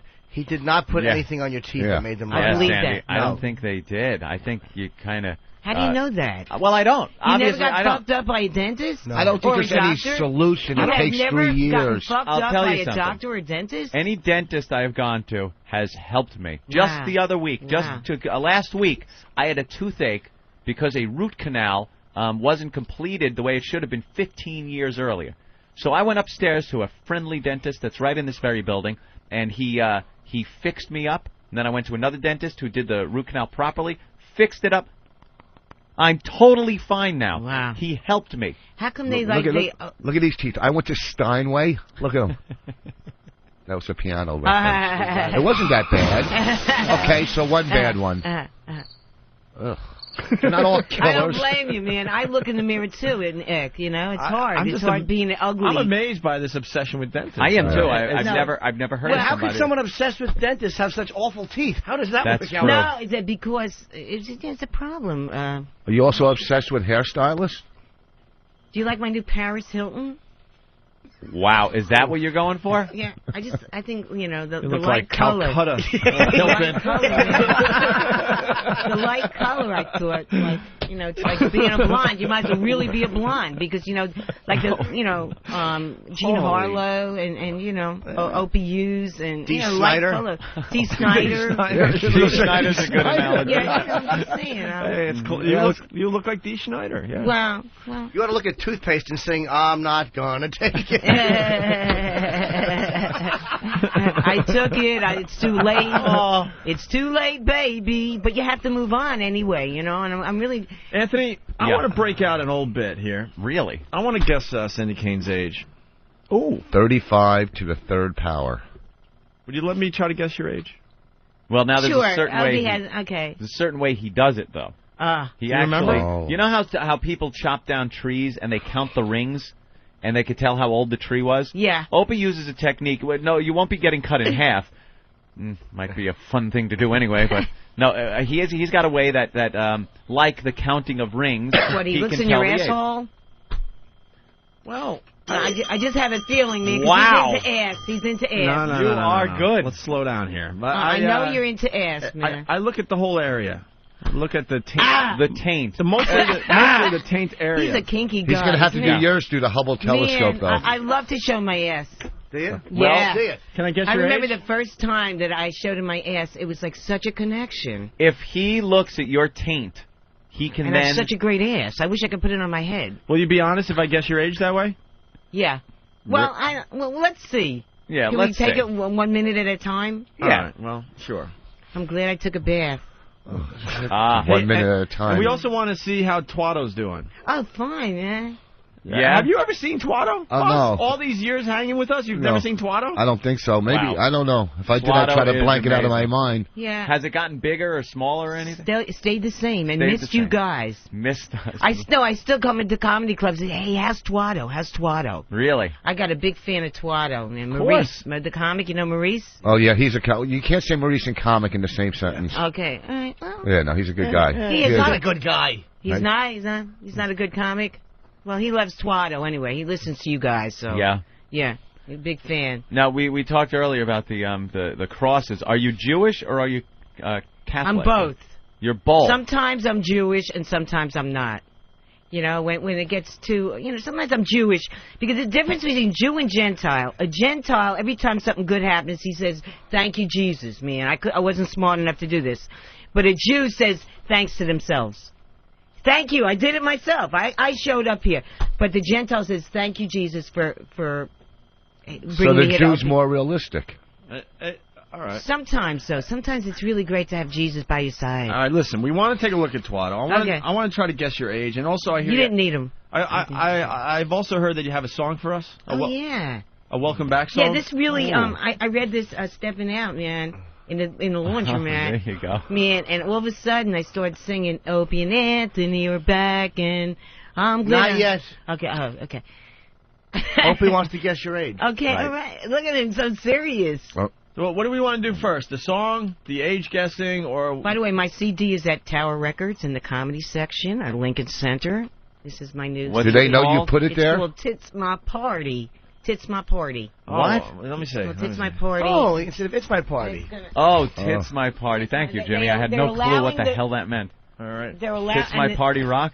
My next CD, I'll have your song. Her CD's the only CD. good. Had to bring 4 other CDs. And this is the other one. They wouldn't have that one, but it's Oh, the my cover. titties on fire. Yeah, the Walmarts wouldn't put that in It's their only one stores. store. Right. It's only one show. Well, some of the tracks off Sandy Kane's comedy CD. Let's see. George Clooney, Tits My Party, of course. Don't Be Cruel. I Want to Hold Your Gland. I Will Swallow Him. Jerry Seinfeld, Let Me Suck Your Cock. Oh, I remember the Jerry Seinfeld song from the old days. Little Penis, My Boyfriend's Black, and I Love Dick. No, but they made me sticker the back, so I couldn't. Yeah. But All right. Tits My Party, they're allowing the word tits, All right, very good. Kids So- are only Should we play a 18 track and from her CD? Should she sing the Welcome Back song? Should we guess her age? Help me out here, Andy. Well, I think first we should just reintroduce ourselves with Twatto. Oh, thanks. All right. I think that's... Twatto, man. Yeah, let's... See, that's the Ben negative. just left the If I would studio. have taken that off, it wouldn't have been a good radio show. you See? You're right. See, I didn't have it taken off. Very smart. And you're still convinced it's what? A shaving It's just accident that went wrong? No, it's just something Dentist. that I was meant to have you guys exploit. Right. Tetherball. Yeah, but what is it? No, I'm just saying. What do you think it is? I forget what you used to tell us. I remember shaving once. I was like That's right. a bottomless dancer. Yeah. And on 42nd Street and 8th Avenue at this place called Las Vegas Bar, and I said, my pussy is too hairy. I said, and everyone's shaving their pussy those days. They had that, the little girl type of pussy. So I said, let me shave. So I did, and I think that's what happened, and I never shaved again. Because I Really? could swear that happened from shaving, but Yeah, she I don't hasn't remember. shaved down there in I a don't long think it was time. So you have a big bush that looks like someone's hiding in there.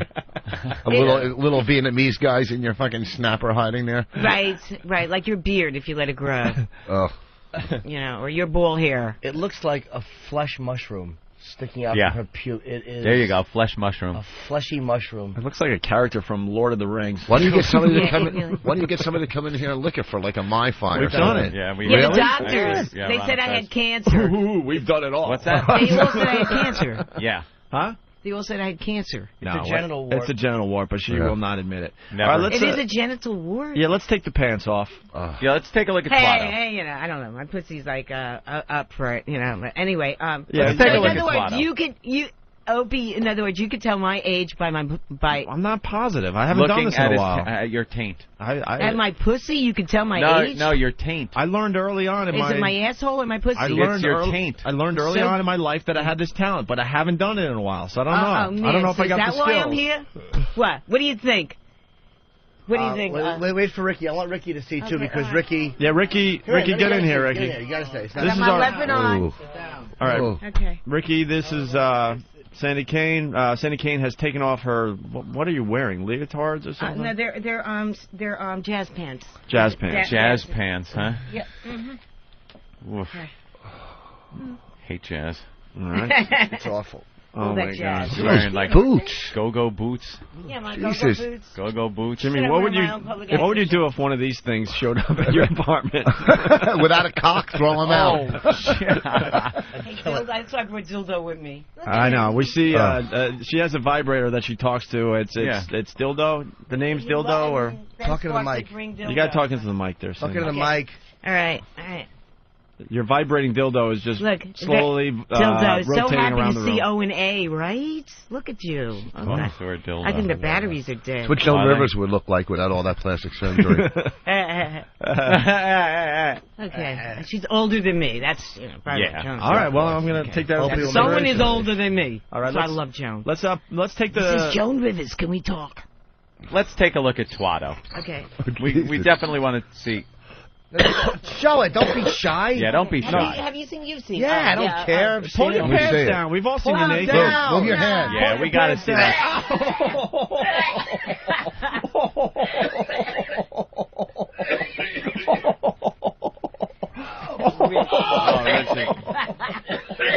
Rich is throwing up. Wow. Rich is throwing up. It's gotten bigger.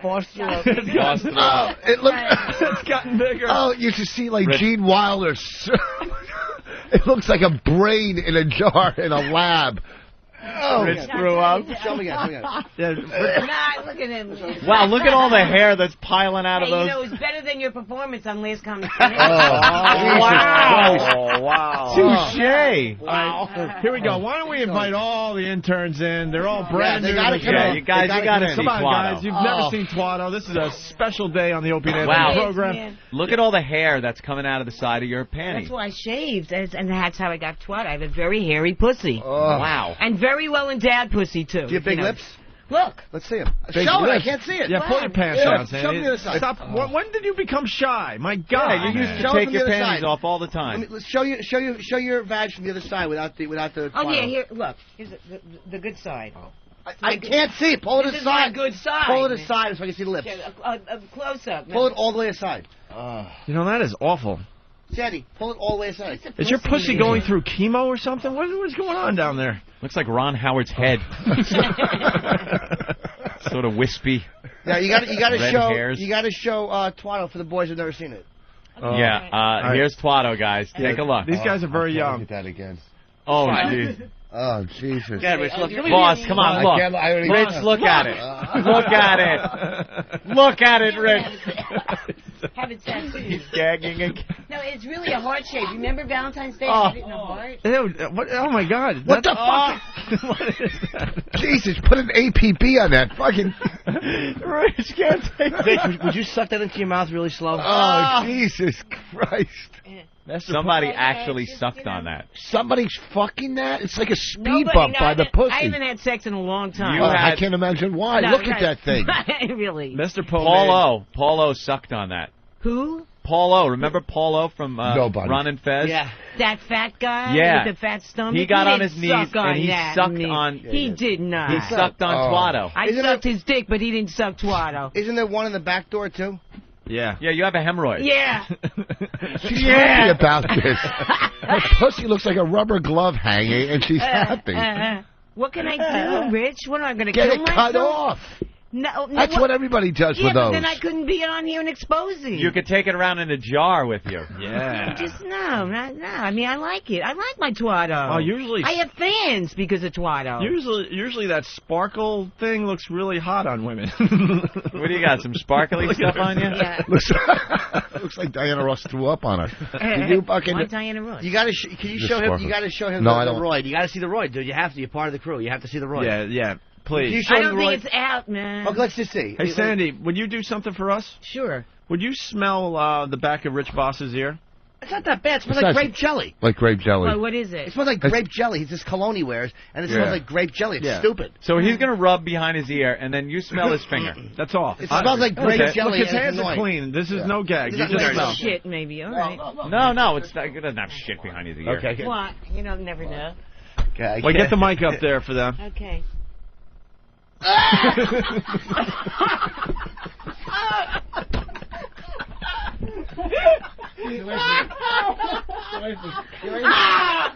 He's drooling. Oh, no, really. It's disgusting. Oh, man. But you know, it smells like my own asshole. I guess an asshole smells like an asshole. Boy, we got a new soundboard. Hey, how do you keep an asshole in suspense? I'll tell you later. Oh, it's that killer. is disgusting, Rich. Ashley, you gotta try No, it. get the fuck away from me. Man. I won't. I'll Ricky lose my never mind. took it. Yeah, Ricky. Ricky, get in here. Hey, get over here. Hurry up. Everyone else has taken it, Ricky. Everyone else has taken it. This is. It's not that bad. We'll explain this to the new listeners in It's a not that second. bad, Ricky. Wait, get the Ricky. mic on Ricky. Get the mic on Ricky. You know, Smell. You got to inhale. Oh, shit. That's disgusting. It's horrible. Sandy, what did it smell like? Like an asshole. Was it? Really? Yeah. Oh, is that more Phew, intense? Rich, I thought, man, you Jewish? You sure? It's, the microphone. Man. This makes my ear Pew, sweat. pew. It's only my left ear, I though. always knew you were an asshole. Now I know it. He's got. What do you got? A little tumor? What? How do you explain it again, Rich? I was shaving behind my ear when I was a kid. No, I don't want to touch anything. Ugh, it's disgusting. Yeah. Ugh. Yeah. No, You explain, know what? explain it for the new listeners. 'Cause I don't know what they said. It's like from a cyst. You Yeah. get a cyst, but So it's the cyst isn't out. It's like Me, I had a that cyst isn't your taken out. asshole? Listen, Wow. It builds It up is- behind his ear, See, everyone has- and he makes people smell it every once in a while, and that's the reaction we get every single time. and when you get it from her, you know it's bad. Just between her showing that and grossing him out, and him making her smell that, and him grossing. It's like two evil superheroes like battling with their powers of Really? disgust. Oh, I really thought that was his asshole. No, I thought that's what he did. You got to show the roid. Show him the roid. He doesn't believe it. Show him the roid. Show him the roid. Strike I back. should have had next to him. Yeah, strike back. Okay. Oh, boy. Awful. Sandy, on, when Sandy. did you get so shy? Yeah, why are you Show so the shy? roid. Rip those panties Got off any like a cocaine? man. You got any cocaine? No, I mean, You got any cocaine? no, you know, a little coke. Show Coke him. really makes me horny. Yeah. All right, make sure there's none in the building. I can curse, man. Ah. Anthony always said, "Shut up, shut up." Now you not. can curse. I can say, "Fuck you." Yep. All right. All right. Okay. All right, here we go. All right. Wait, no, Oh. I've seen it. Turn to Rich. Show you Rich know- now. You know, I got to tell you, your ass is held up. I know. Let me see. Look at No, her. I know. Let me see it. Hey, I look pretty good, don't I? Let's see the ass. Very good. From the neck down. Well, I would start from the belly button. Hell, held up. It looks like Keith Richards' ass. I know. Dude, I got, look at the hair. I got beautiful titties. Sandy. You want a titty fuck? Sandy, turn around a minute. Let's see your ass. Look at the hair. Wait. Like poking out. Oh, you weren't in South Beach a year and a half ago, were you? All right, here we go, Rich. No, show the. Where's the hemorrhoid? Spread them. No, You open it and spread it. No one can just see spread that. it. not that's over Show here. Rich. Oh, Show show Rich Rich. Boss. Yeah, I don't think the hemorrhoid's Just show it. I don't think the hemorrhoid's out, is it? There's something Strikes going back on. with the hemorrhoid. Boss goes down. Our evil powers have overtaken Rich's smelly ear. Ooh, that's a smelly ear. Okay. Oh, fuck your. No, I don't think my hemorrhoid's out, man. It's, you're just going to see a crack. There's something in there, Look, fucking look, living. look, look, look. I see something in there. Wait. Oh, Oh, man. oh, Jesus. How old am I? How old am I? Oh, he's got to check. He's got to look at the tent. I have to do the whole, thing. Maybe you have How to can you smell look it? at that Yeah. without That getting hairy sick? hemorrhoid. Yeah. Well, what's wrong with my ass? So why don't you take your pants off And and a touch your hemorrhoid, ass? and No, it was all I bet I have a hairy. nicer ass than you. You better. You're a broad. Hey, I'm abroad, but, you know. Am I going to try to guess her age? Actually, I got a nice ass. Should we guess the age? Let's see. Let's see your ass. Come on. Looks like Rutherford B. Hayes with a cold sore. Let's see. Let's see your ass, Rich. Come on, you have a nice body. Thank you. Hmm. Oh, God, I See feel it. awful now. Isn't it See, just now let's like- see your dick, too. Let's see. I got a picture of my dick. I wouldn't let you look at my dick, forget it. Why not? What's wrong with me? When was the last time you had some sex there, Sandy? Too long. Is anyone, you know? How long? Steve saying. What? Steve, man. Steve. Steve Why Why was do you- just saying today, Right. Sandy? Why not? Why don't you bang Maurice? Why don't you bang Maurice? All right. Usually, no, I'm not going to say All right, I I'll like get white you- men. I just do. Sandy Kane. Usually depends. Though. Sandy, I'll guess. Usually like white Oh, my meat, God. white dick. my I like white dick. Sandy, I'll guess your age, but I need a look. Got to see the taint. Got to go over there where Hawk Now is. the taint. No, don't get too close. The taint is the area between your Yeah, you're gonna have to bush bend and way your down. ass. It's that little bridge, the land bridge of flesh between your pussy and your butt. It taint pussy and it taint butt. It just taint. All right. Okay, so I have to like lift my leg. Oh, that thing looks like a Yeah, tumor. people used to pay for that for me. Yeah. They still do. No, you got to kind of bend over from the rear and show Opie. Wait, you're still You making gotta- money off your body? Did I just hear that? Well, I'm Yeah. still. I mean, I don't do anything else. On television, I'm on television, public access, channel 34, 110 RCN. I got 1 million. And your warts on what, 35? What? Nothing. No, Good no, line. That was pretty good. My what? That was a good line. My twat? No. Cancer-breathing wart. Oh, my wart. You're on 34. I and your never warts show it 35. on. Only here. I always cover Oh, it. that thing You see it, Rich? I saw it. It just looks like a brain. Man, is it bigger? It looks It like a brain. little bigger. It It does. does That's look why, like a you know. Bigger. I don't remember it being that big. Yeah. It's No. growing. Well, Sandy. it's I think it's really, grown. Yeah, it's really. It's grown. That wart should be in real. That's the biggest venereal wart on the planet. The biggest what? Venereal wart on the planet. Venereal. Venereal wart? I see, look, I'm puking already. That's the biggest viral wang I've ever Hey, seen. what's the words in your ear? Venereal wart? Yeah, but I can wash my ear. Your ear smells like an asshole. So anyway, no, really, ooh. I bet Okay. she was sexy in her day. Go ahead, not her. Wow.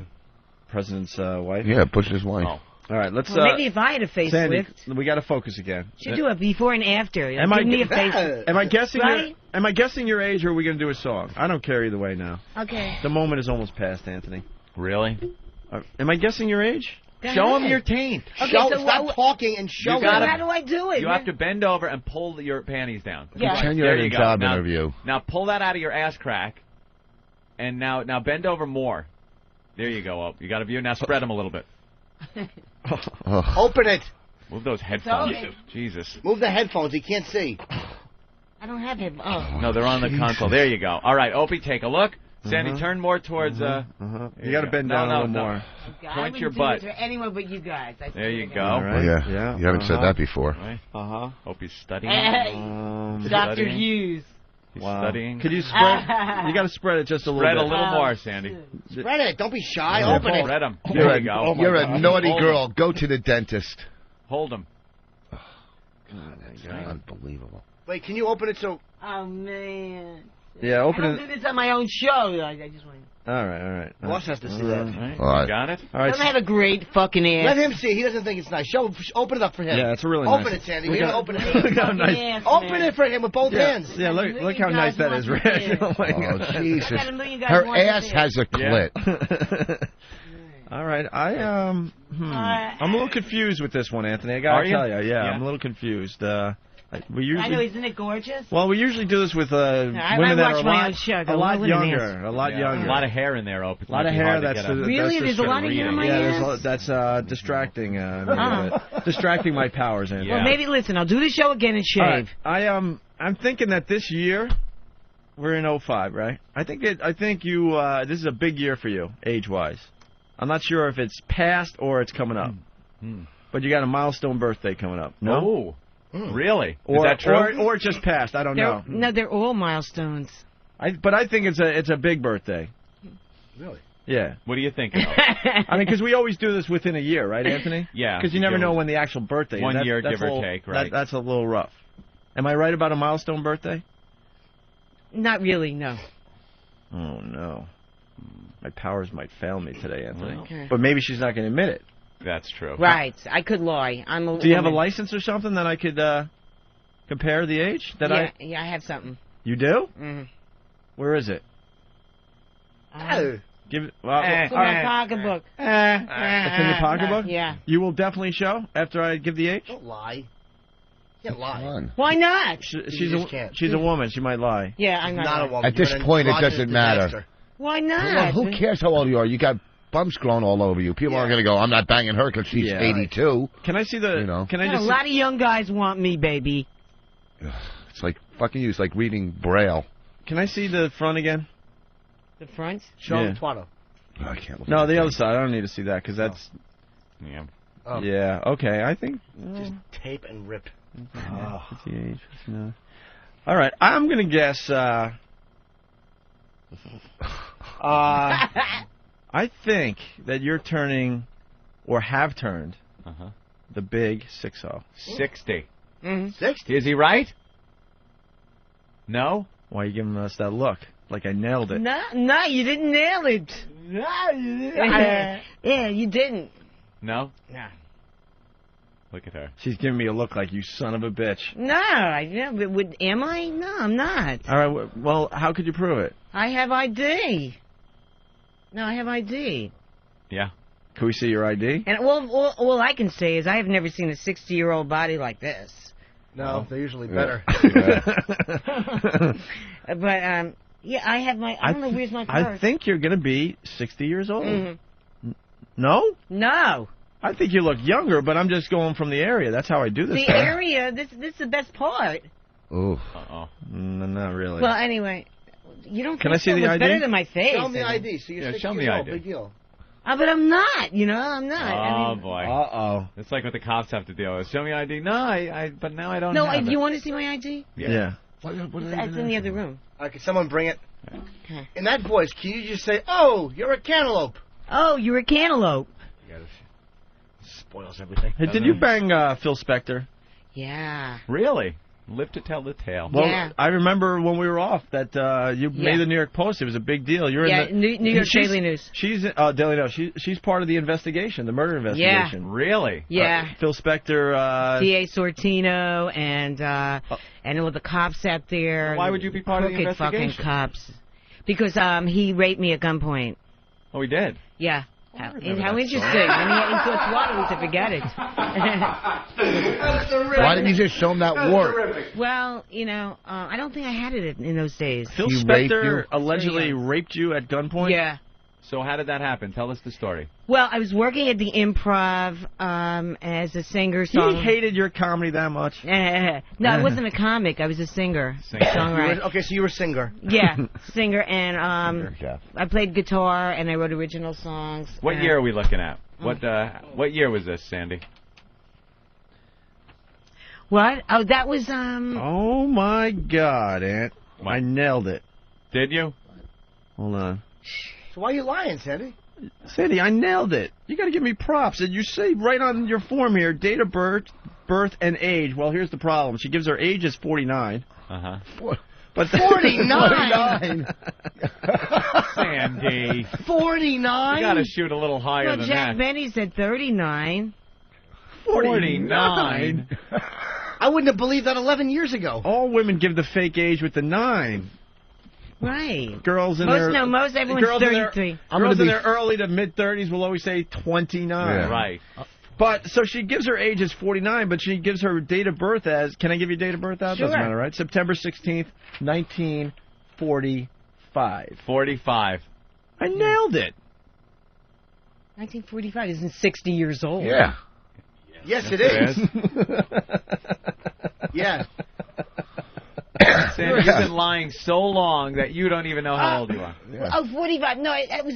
Hey, look at my ID. Well, then the ID says 9/16. I made a mistake. 1952. Right. 52? Yeah. But you made a mistake? No, you I made a didn't. mistake. There are 3 different dates No, on I this made thing. it. No, I made a There's mistake. no way she's 5 years older than me. I'm going to be 48. So she's got to be in your 80s. No, I'm telling you. Hey, I have ID, man. It's a New York ID. Yeah. No, but they asked for date of birth, and No, you wrote I down... made a fucking mistake. No, you On your age? Who makes a mistake on when they were born? Well, I said 49. Okay, huh? I said 49. I think How do you make a mistake and write 1945 down as a date? Because I wrote 49 too, and that was a lie, right? So how old are you? I don't know. How old are you? It's what you read the ID, right? Well, how old are you? What If does it's it younger say? than 60, I'd be yelling and screaming that I'm younger than 60 and give the 19 age. So what's the age? 1952. So you're She's saying she's 53 years 53. old. 53. That's what she's saying. I'm 52. You're not 52. You're 60. You're 59, and it bothers you. It's okay. You're a you look senior great. citizen. You look For what? great. You look great for 60. I mean- Stop. I'm just saying, man. Did you read the ID? It's a New York ID. How would I get an ID? No, How it's not. How would I get a an government ID?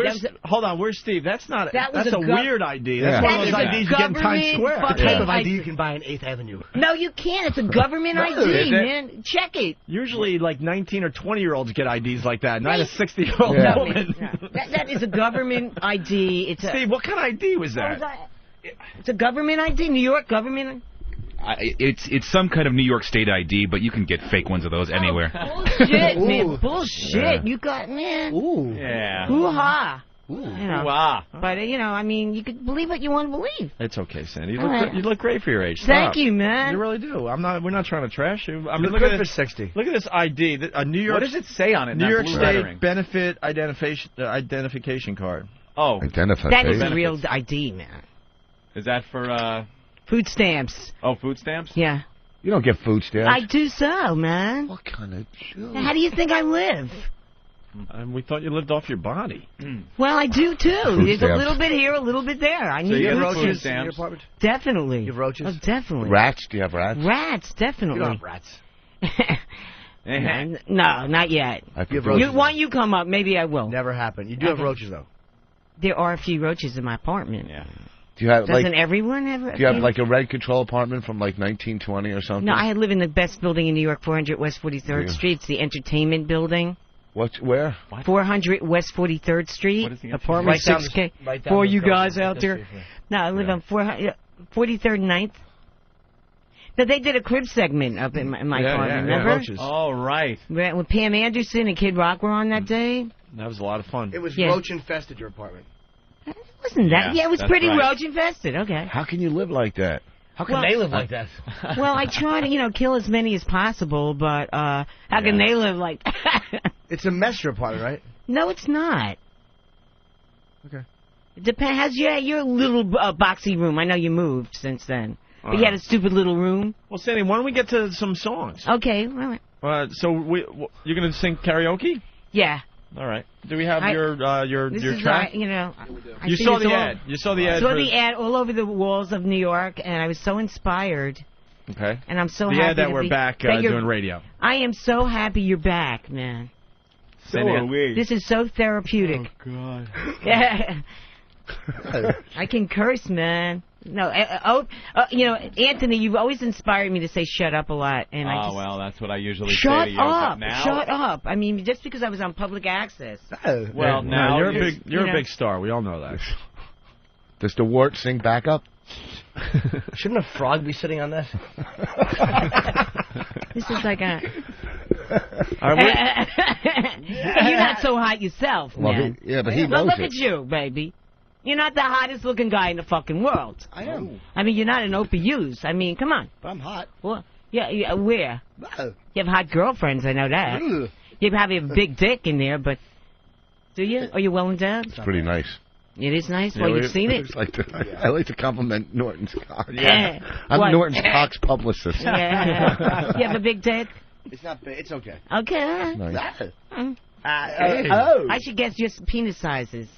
All right. No matter what in front of you, it's gonna look like radiation was thrown on it.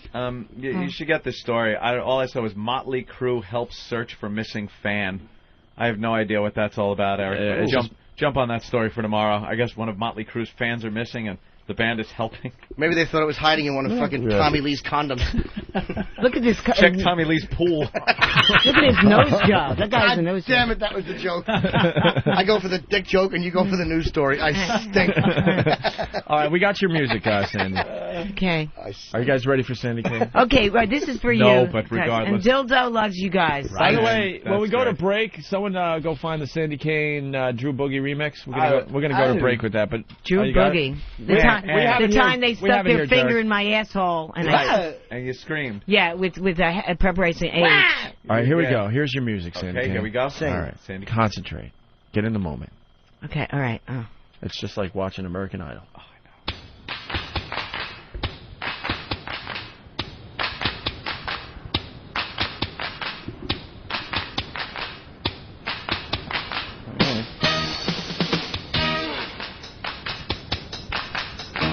Hey la, Opie and Anthony are back. la, Opie and Anthony are back. Everybody. Hey la, O and A are back. Hey la, Opie and Anthony are back. That's it?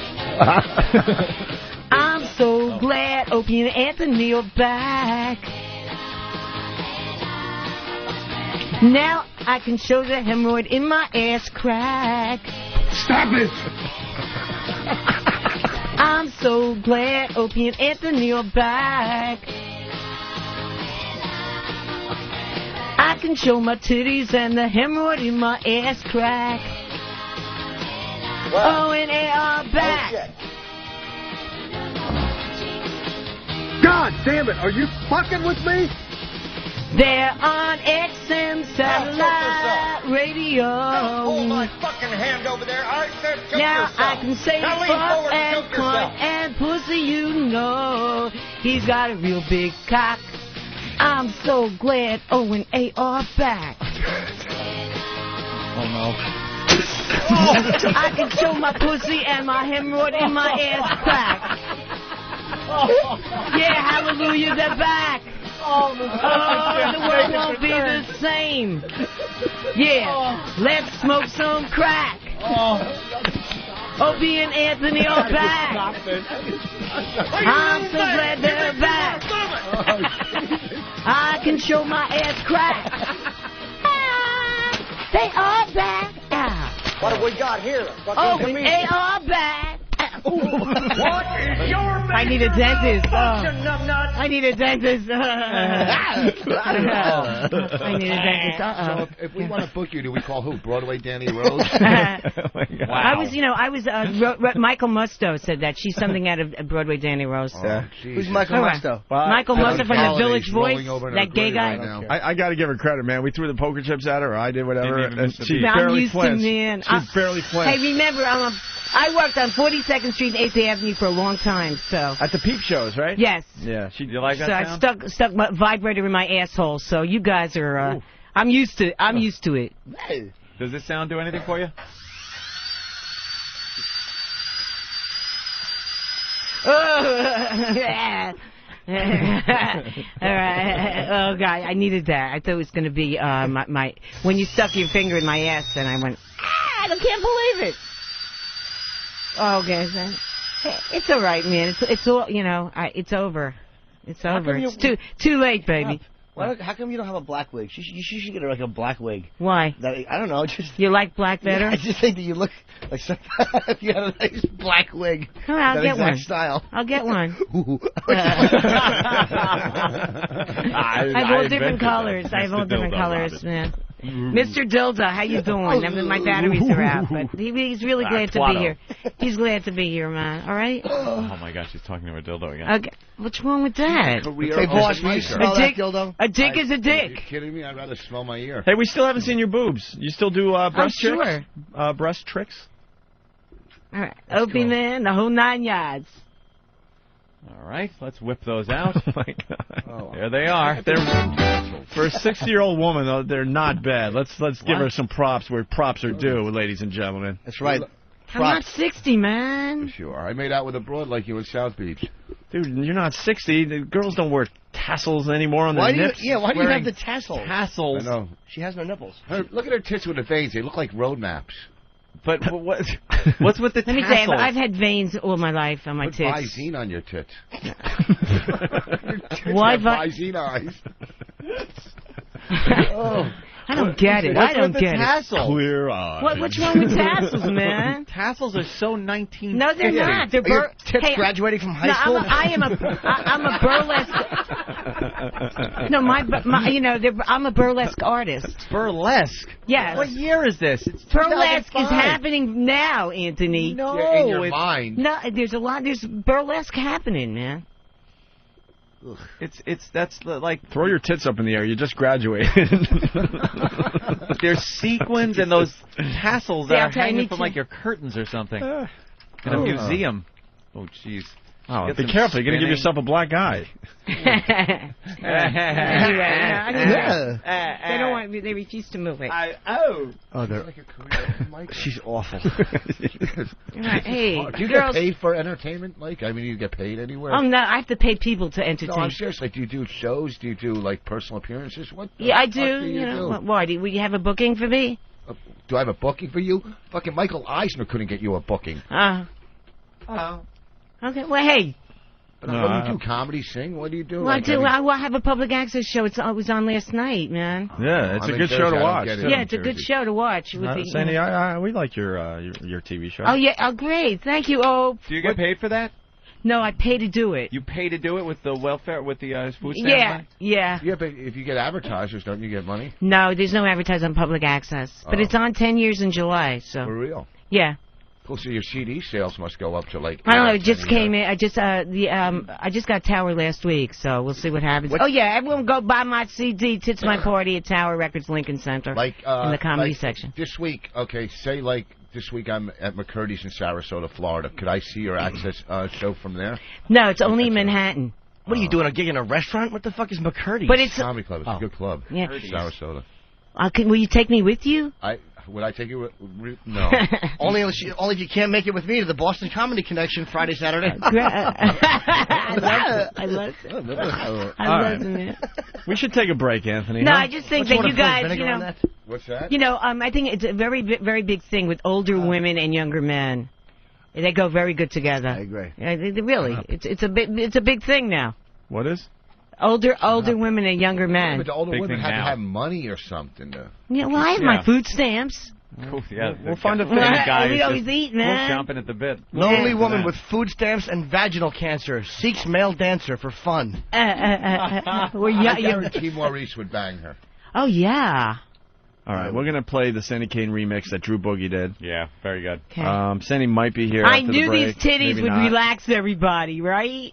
Well, they did It's something. like after you throw up, you just Okay. finally. Listen, you should talk with that ear. Ooh. It really sucked, man. Ooh. You know, that was like, that's I'll bad. never forget that moment, Rich. Ooh. I'll always remember I smelt you. Ooh. Yeah. Right? I mean, when you Yeah. smell someone, it's intimate, man. It's intimate. Superpowers. I'll be thinking about you tonight and having a wet dream. Ooh. Really, about Rich Force, man. Pew. Hasn't been wet in 20 years. I was going to say, do you No, still... my pussy still gets wet, real Please, wet. I mean, she's tumbleweed still is alive. moist next to that thing. Oh, come on, That's man. No, cancer she gets, leakage. She is, okay. God. She's hotter than ever. She's hotter than ever, poor my pussy. All right. Okay. I eat a bush. Yeah, now the headphones are in your bra. Look what you've done. Oh, she's a mess. Look what you did, Sandy. Yeah, there you go. Okay, she's... Nope. Would you let untangling Eric herself. feel your breasts? He's never. Hey, Derek. Come on, someone's got to feel those. Derek didn't see it. Yeah, Derek is the only one that can compare Sandy Kane's boobs to the fine boobs of Sunset Thomas from yesterday. Yeah. Derek, I think it's only... I agree. It's only fair. The boss wants you, Derek. Get in here. Look at Nathaniel and Danny laughing like I'm a step closer to that seat. Why won't Derek come in here to feel Sandy Kane's boobs? I read his list. He goes, I'm not touching those Opie, fucking things. Why don't you touch one? No, You gotta no, check. not? no. Give me gloves, I'll feel them. Yeah, we have rubber gloves up there. All right, we got Hey, gloves. come on. I want to check for lumps. All right, I've never this is very hoped I'd find clinical. Jimmy, there's some surgical I want to gloves say that that we he keep touched on my board titty. here. Ah, look at him. It's check for lumps. It's obvious if she has He lumps just or did an not. HBO It's like, special, and he's going to touch my tit. Ooh, God. Sandy, how old were you when you lost your virginity? who was president? How many states were there? No, you know, it's funny how when I lost my virginity, it was just I didn't even know. How old were you about? About up, would you? 20. 20? Yeah. Late bloomer. A late bloomers. Yeah. That's why I always wore late bloomers. 40. LOL. You All right, lost Jimmy's your... got his All right, gloves come on. over here. Let me feel one. She lost her virginity when Kennedy was assassinated. Kennedy? Oh, what do you Jesus think? What you look like? It Christ. So seems what do like you that do hurt. tonight? Oh, no, you Really, didn't. I'll hurt you. No. 65, actually. Sorry. What do you? Jimmy, There's something right there. What? There's something right there. Oh, here we go, man. Jimmy is giving Sandy Kane a breast exam. There's something right. This is really effing creepy. Ow, There's something growing in there. I'm not kidding. Let's try this one. Come here. You sure? Look at that right there. What is that? Another little twat. Jimmy, this is really creepy. Jimmy's got gloves on and he's giving her a breast. As he picks them up, they flatten out like You should have been a pancakes. doctor, man. Why? Because you were really gentle. Is there something really in there? Ah! Were you just mad when her breast didn't shoot anything? Man, in your you know, face? you really made my day, Jim. I can't tell. I mean, congratulations on your HBO, and you touched my Thank you. titties, man. Feels like there's a Lego in I'm one. never going to wash my titties now, man. A sock with a Lego in it. Jim Norton touched my fucking tits. I'll never wash. I swear to God. It's like when Jerry Lewis kissed me, man. You know, it's really, I'm never going to wash them. I swear they're going to be dirty titties. Thank you, Jim. I know you're going to bless me. Here you go. Her ID. All right. All right, we're going to hit Something in there, Jimmy? Really? They're very possibly. I can't tell. Yeah, you can't usually. It could tell be anything. Something. Yeah, a lot it of could- glandular things going on. Yeah, right. Yeah. Could you feel like those things that like a goiter? Someone Yeah. gets in their neck like an Right. old man goiter in there. Sure. All right, There could be an old man in there. That's funny. No, it could be an old man. You Oh, never would you? know, Jesus. man. Yeah. I have no nipples, though, but I'm not going to show you. Why show? We Why? kind of want to see the fact that you don't have nipples. Yeah. Pull one of your nipples? No. She's got the typical Jewish nipples. They're, No, sometimes they're they're very inverted. small. They're in. She's got inverted. big boobs and very tiny nipples. That's They're- how they're I like awful. my tits. Pull that tassel off. Wait, your nipples never popped out? So this is me. See, that's me. I light my tits up. Pull one of your tassels off. Yeah, just Let's see one of the And then tassels off. I put. Yeah, what the hell? Pull one off. Pull one off. Oh, They're that's inverted. Yeah, I had a girl like that. They're inverted. You got to cut What? like a slit in her back and suck her tits with a straw because they're inverted. I had a girl Could like you that. suck one out? I would. Rich, suck it out. I'd rather blow You don't Norton have again. nipples. No, Not only are they inverted, but you have no areolae around them. It's awful. Wow. No, it's terrible. All right. You got a belly button in your tits. Yeah, You what have happened? kids? Huh? You don't have kids, do you? Nah. I know you do. Yeah. He's always talking about his daughters or something. I know. Yeah, he's always on. All right. God dodging forbid. them. All right. No, we're- you're always talking like about that. you're from Jersey, right? All right. All right. How good can he be with a zip code that begins with 0? It's Jersey, man, right? And he's talking, right? No wonder his ear stinks. I got bigger nipples than you. Wow. And what about? I know you have a bigger dick than me. Not really with that thing hanging off. That wart is bigger than my cock. Oh, too bad. All right, Sandy, we're going to get you out of Okay, here. all right. We might bring you back in. We don't know what's going on yet. Okay. How much to smell the front of the pants? Any of the interns? How much to smell the front of the pants? I'll pay you. No one. How? No, who? It's not a bad idea, actually. Make someone put you put guys. their nose in the crotch area of the pants and breathe. Be better than Rich Foot. No, I smell good. I Tim think. G wants to know if her tits felt like a sack of doorknobs. Very funny. What's so fun? All right. I don't get it. I don't get it. Of course you don't. I don't get that Okay. shit. First of all, tits are very soft and doorknobs are hard. Right. Of course. Like I have hard. No, these are not implants. No. These are not Obviously. cement. Yeah. Man, they're not cement. They're real titties.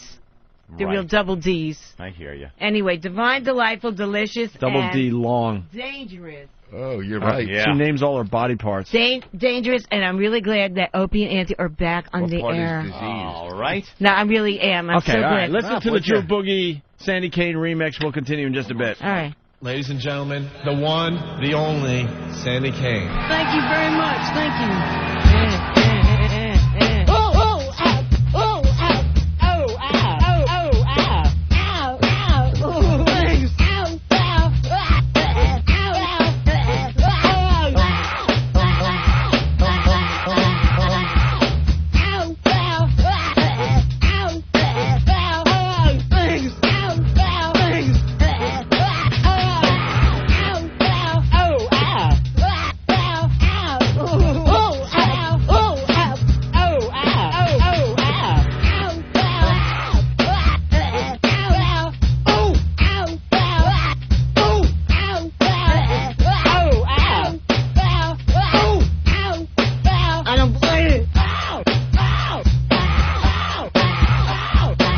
Ladies and gentlemen, joining Sandy Kane, Mr. James Brown!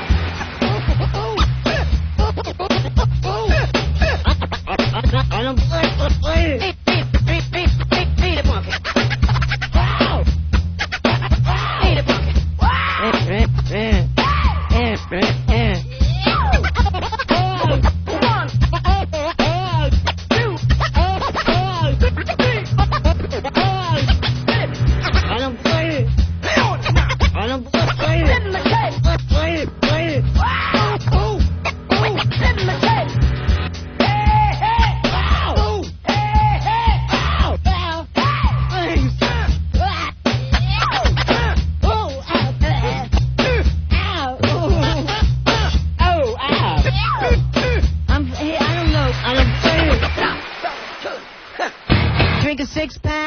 off the lights Oh, and no. smoke some crack, I'm beautiful. You're a filthy whore!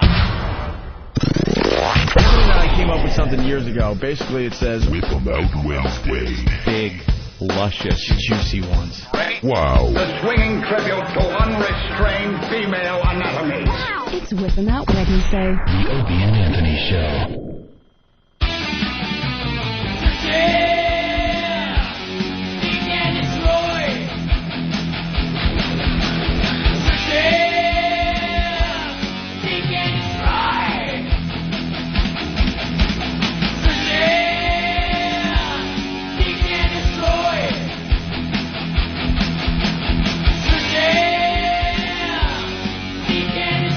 Rich Boston Studio. You promoting anything, Rich? Nah. I'm in McCurdy's in Sarasota this week, then the Palms next Saturday in Vegas. All right. Also want to thank Sandy Kane for stopping by. Pretty good first appearance on the new radio show. Absolutely. Absolutely. We got the gang from FHM. They're setting up. Yeah, what the hey? I don't know, but they look very, very serious. I haven't seen Very one smile on their professional. faces in the last Very half hour. They're all professional. disgusted. And now they're all just staring at us. Setting up a bunch of lights. They're like, why do we have to do this? We don't want any part of this, but they told us to go over there and film these idiots. No, Is this going to be video? Yeah. Yeah. All right. I guess we're What's video. it for? I think we're doing a little something for the sales staff for FHM, right? Oh, We is love that FHM. Yeah, we've been in the magazine a bunch of times, and I think it would be very smart of FHM to get us in the magazine every month. Absolutely. Give us a little feature. Sure. We can make them giggle. Center humorous anecdote. The Opie and Anthony Corner. Well, that's a very good name. We might Right. take that. Opie and Anthony Corner. Ooh. Corner of the page. Advice from O&A. Q&A with O&A. Dear O&A. Wow, this is not too awkward. It's going to be nice having him sit They're just up staring while at us. we're Wait, could doing the show. that thing? Yeah, you should. Over there, you can plug it in. Yeah, But no, that's- over. That's not The other thing, right. No, but no. that No, if you take that, you could over there. there was the Yeah. other. Oh no. But then there's. They all look concerned. I know. Like we're actually saying something. All That right. looks like Kilroy. Well, can we get the coolers out of the studio until we're ready for them? Get some lighting. Oh boy, that's not good. That's good. Right in your Oh, my right God. in your mug. Yeah, this is just like taping for HBO. Hey, where's Ricky? Yeah, bring Ricky in. How are they going to capture all of us for a picture? Us. This us shit, boss. Yeah. Oh, okay. Well, look at that. All right, Ricky's in studio. We need the rest of the gang that knows a little bit about this Ricky thing, okay? Wow, this is going to be one crowded studio. Yeah. Well, they could wait outside the studio until we're ready for them, no? Well, those guys are setting up, though, right? Okay, whatever. That's fine. Maybe we'll just do the taping live on the show for everybody. Why not? Ricky's in studio. Ricky, the intern, who looks really hungover. Hold on, Ricky. Wait, Ricky, hold on. All right, Ricky. Ricky looks very hungover, and you don't have that awful mustache anymore. No, apparently not. What No. happened? Well, after the Norton show, I went to a bar, drank like one drink. I got a little twisted. You drank one drink? Yeah. Pussy that I am, yeah. What did you drink? What the hell did I drink? Mule juice cocktail? No, Alabama Slammer, that's what I drank. Wait, so you had a shot? No, it was just like a glass. Okay. That's one big drink, then. Yeah. Yeah, there's a lot of alcohol in those Right. Alabama Slammers. You got a little tipsy? Thank Yeah. God you're, 21. Yeah. But, well, we had nothing to do with his alcoholism, trust me. We don't know what our interns do after hours. Right. So then what happened?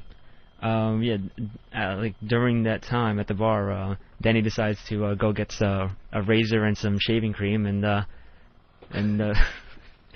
get my mustache shaved off. Shave off that little mustache you had. Yeah. How long were you growing that mustache?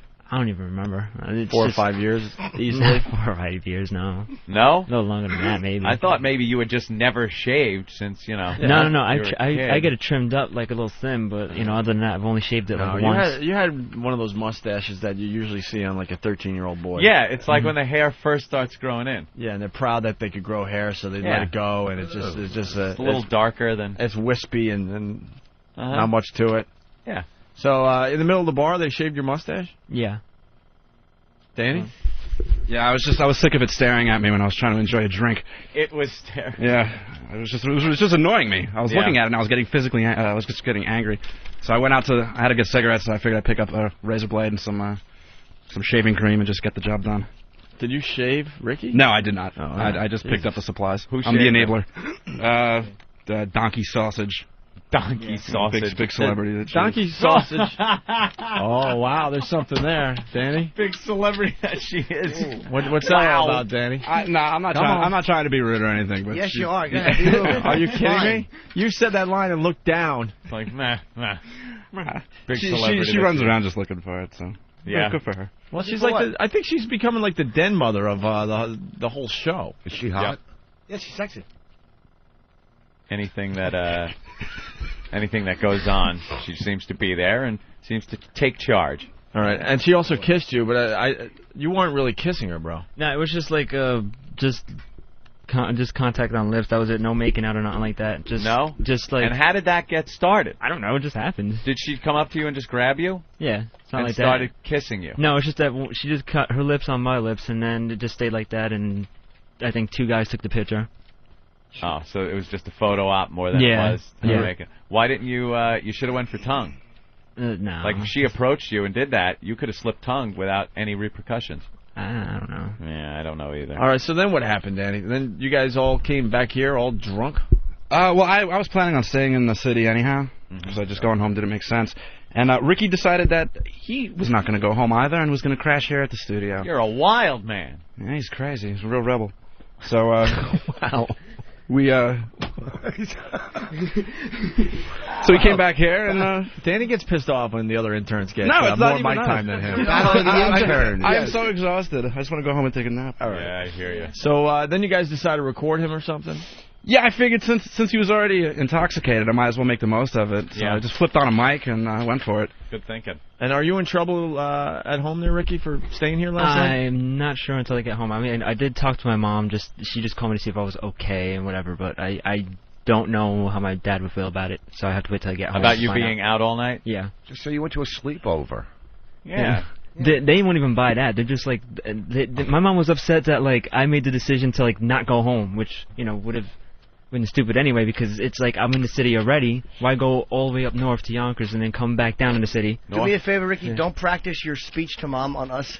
Oh, yeah, right? That was the mom speech. I mean, Mom, I didn't think it'd make any sense to Come on. It wouldn't make any sense. I'm in the city already. It wouldn't make sense for me to go up north. Hey, getting back to the HBO taping with Ricky, host comic is getting the crowd ready before the taping, asks where everyone is from. When he asks, is there anyone from outside of the tri-state area, Ricky raises his hand. When asked where he's from, Ricky said Yonkers. That was you? Yeah. I heard that and started laughing, going, who is the idiot that doesn't know Yonkers is part of the tri-state area? I didn't know he said tri-state area. I heard him say out of town. I didn't know. Tri-state area. Yeah. Vote for Pedro. Vote for Pedro. Vote for Pedro. Vote for Pedro. Vote for me. Pedro. Vote for Pedro. Vote for me. Vote for Pedro. Vote for Pedro. Vote for Pedro. Vote for Pedro. If you vote for me, all of your wildest dreams will come true. You're that guy. You're that guy. That's classic. All right, well, we got some audio of Ricky. Ricky is drunk and tries to reenact a Norton joke. Oh, God, yeah. Danny? I don't really remember. I kind of had a lot to drink as well. Yeah. All right, let's go to the tape. You had an Alabama slammer and you're drunk? I know, after fucking being drunk from earlier, I'm such a fucking pussy in drinking. I haven't drank ever and gotten drunk, and like, now I'm a little drunk. Oh, drunk? What did you think of Jimmy's show last night? Jimmy's show was fucking awesome, man. He fucking murdered. It was fucking funny as fuck, man. What was your favorite part? The Terry Schiavo and the Pat O'Brien part that had me fucking almost falling off the seat, man. It was fucking funny as hell. Reenact, because a lot of people didn't get a chance to go to that show. He was trying to tell a joke about Terry Schiavo, and everybody was like, oh, he was like, what the fuck, you know, there's nothing wrong with talking about Terry Schiavo. Starts going into it or whatever, and fucking, like, like, he starts, like, you know, if I was the boyfriend, I'd be like, sure, you can go visit her, but then I go and fuck her, like, every day or something. I know I'm butchering the line, but it was funny as fuck. I mean, you have to go see Norton to see that fucking act reenacted is fucking funny. Like, he's like, you know, if I were the boyfriend, you know, I let the families come over and see her, but then I'd have to fuck her. I love Derek, man. Derek's the fucking man. Wow, why the F word so many times? Wow, Yeah. I don't know. Holy fuck. Jesus. Unbelievable. I have never heard so many F words in one little conversation like that. Were you sitting on Otto's lap? Sir. What happened? You just curse a lot when you get drunk? Do you I curse don't a know. lot It's like just- that? Wait. That was my first time getting drunk, so I don't. First I didn't- time getting drunk ever? Yeah. You've never No. had anything to drink before? I have something to drink, but I never gotten like drunk, you know. All right, well, we got another clip here. Ricky explains what happened to his mustache. Oh. Ricky, what happened to your mustache? You fuckers shaved it off. What happened? You walked into a bar with a mustache, you left without a mustache. Yep. That's it, isn't it? What happened? Who shaved you down? Give us the details. I don't want to give out names. There's a lot of whackbaggers in that bar that we walked into. And So whackbagger shaved you down. yeah. Like, well, you buttoned the fucking razor, dick. And then fucking, like, this chick fucking shaves her mustache off. They took pictures of it. I'm fucking getting shaved off or whatever, and it's all done. It's like Pryor. It's like Richard I know. Pryor. Little intern, Scarface. They're fucking mustache shaving. You shaved the fucking mustache. You. Fuck you, Pelicans. Blackbagger shaved it. Now, Cringe Jim was going to say, but we were shaving mustaches first. Can't you just post on Whackbag and Cringe, right, Rich? Why can't you post on both? Ricky didn't get laid and sucks with girls. He explains that with this. Did you get laid tonight, Ricky? Nah, not at all. Why not? Because I stink. I don't know. Wasn't there girls at the show tonight? Oh, there's a ton of girls. Fucking really pretty ass fucking NYU girls just there. And I mean, we were there for the Kevin Brennan show, before the Norton show, and like there were some chicks that were sitting right in front of us that were just fucking smoking. They had to be at least not even like 20. They had to be 20, a little bit over, not that much. They couldn't have been that old. They're fucking hot, some fucking good-looking white chicks, but I didn't talk to them. I don't have fucking balls to. And even like this dude from like Whackbag Joe, he's like, yeah, fucking, why don't you just talk to him? And it's like, I don't know. I don't know. If you had balls, what would you say to these girls, Ricky? I don't know. I guess I don't have balls. I don't know. You meet a cute girl. She goes, hey, aren't you Ricky? And what do you say? Hi. I don't know. Yes, I am. Sure, I don't know. I don't know what the fuck else to do. I mean, it has to be a girl here. It wouldn't be like, you know, you in the studio right now, you know, talking. Or you're like not drunk and I'm fucking like drunk. You have to unfuck yourself or I will unscrew your head and check down your neck. God damn it, are you fucking with me? Can I tell you I'm 36? That's the worst conversation I've ever heard anybody have about anything. It is awful. You are terrible. And Danny with the interview, and girl comes up and says, you're Ricky. What do you say? What do you say? Go. You know how many? Ricky had one drink. I had about 12. Yeah. I listen now, I feel like a scholar. Wow. All right, here's another clip. Ricky, I guess you ask if Ricky's jealous of Travis, the young go-getter. I don't. You know what? This is.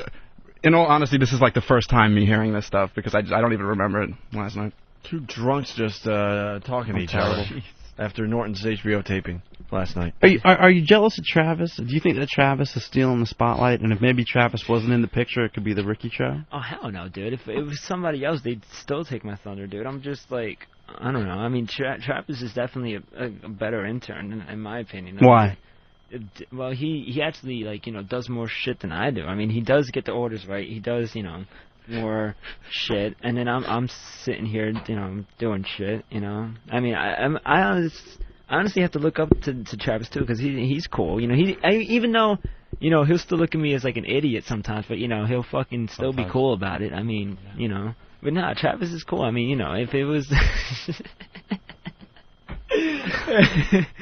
but yeah, he's cool. You look up to Travis. Yeah. Wow. I don't even know. Now shave me. Well, I am just dumbfounded here at this conversation. Travis is a bad motherfucker. Yeah. Gets coffee and shit. Don't forget the milk. He comes in the studio and reads a magazine like he doesn't want to be here. Does the shit, you know, and I don't do the shit, but shit. This is just awful. Absolutely awful.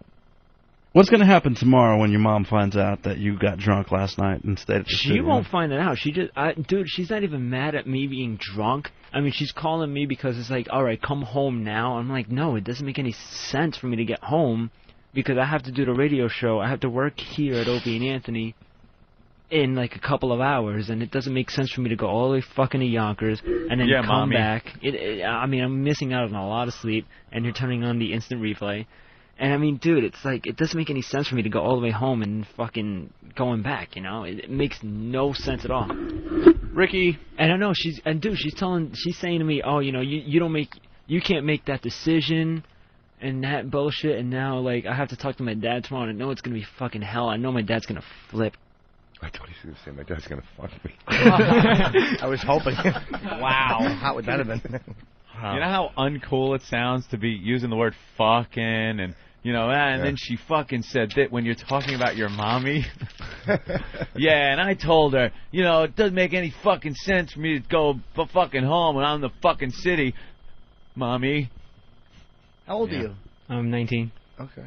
And your mom said that it's not for you to make that decision to stay out? What's your background? What's your ethnic? El Salvadorian. Oh. It's just, As in, oh, that explains everything. Yeah. Oh, well, dum-dum. Well. All right, are you ready for your book report? Or whatever? That was kind of a report. A report? On sarcasm? Yeah. Where is it? It's in my back pocket, actually. It's like in school. Well, yeah, we asked him to do... fold it up in your back pocket. What school do you go to? Westchester Community College. Community Rich, we told him to do a little report on sarcasm. He didn't get sarcasm. Yeah. Nathaniel was in our office one day. Who, by the way, really gets sarcasm. He gets sarcasm the most out of the interns.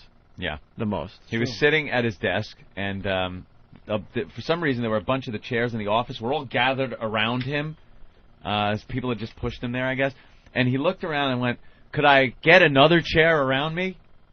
And Ricky grabbed the couch and was trying to push the couch over there, thinking perhaps he really did need yet another seat around him. Yeah. So he has. Oh, that's right. Jimmy wasn't here for that either. Complete lack of understanding Right. about sarcasm. Oh yeah, Jimmy. Yeah. Jimmy's holding his head. Yeah, Nathaniel's just like, "Could I have another chair around me?"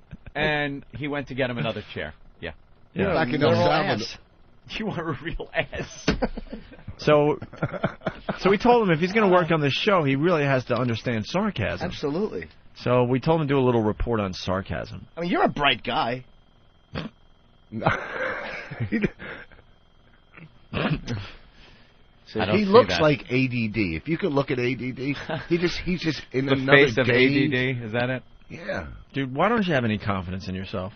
Your parents beat you up when you were growing up? No. Not physically, but just... Mentally, you mean? Yeah, something? Yeah, something. Yeah. Yeah.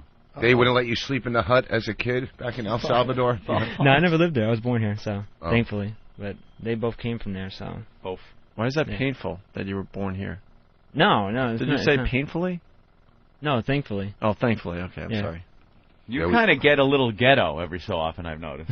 You try to get a little ghetto, like your voice. Yeah. When you're not hanging out with us, with Caucasian people, is there, do you really, like, get into the whole ghetto thing? I guess so. Yeah. So I can say both and stuff instead of both. That's right. I say you get him some pussy, and then right when he's finished, have Nurse Ratchet come in We got yell at him. Yeah. I don't want to have to tell your mother, Ricky. Please don't shave my mustache.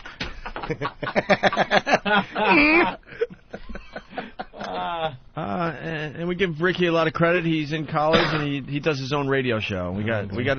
Are these new clips from your radio show? I suppose so. Yeah. Yeah. Okay. Want to listen to more of Ricky's college radio show, Anthony? Jimmy? Oh, Rich? absolutely. Of course. Oh, right. WYUK. Sure. Anyway. Yeah. What? What is your anyway? Like, I'm getting stuff today for yeah, they're whispering over there. Which Anyway, I'm getting. we're gonna change the subject to Anyway, my clothing. Ricky's shoes. No, not even much. Well, okay. I'm coming in today just because I have a job interview. He looks so nice. Pretty boy. He's so beautiful. I'm getting stuff just Pretty because I have chocolate. You got the pretty hair with the pretty shoe, the pretty. His braces are pretty. You got everything pretty. Oh boy. But real quick, it's just I'm getting crap for it just because I'm wearing chanclas just because I can't stand Adidas. Let them know. Yeah, because I can't wear dress shoes all day. Come on, it's like I'm used to wearing sneakers, whatever. Wearing dress shoes is like Try being a girl. Ricky, that is captivating conversation. Wow. Yeah, I know. It stinks. You could tell that whole crew is like the nerdiest. He's got like the biggest Uncle Tom probably on campus there. You know, makes Kid Africa look like Malcolm X. You know, and some broad and just 3 nerds. Wow. That shot to my man Bush Rocker right there. That was that special delivery.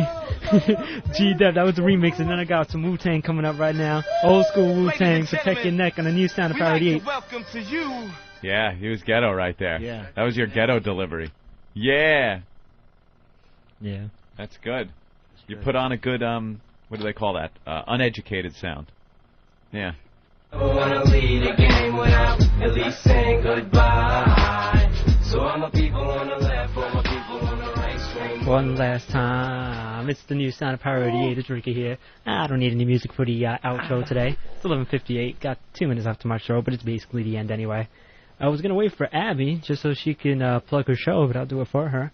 She's coming on from 2 to 4 today. Tune into her. She does some great stuff.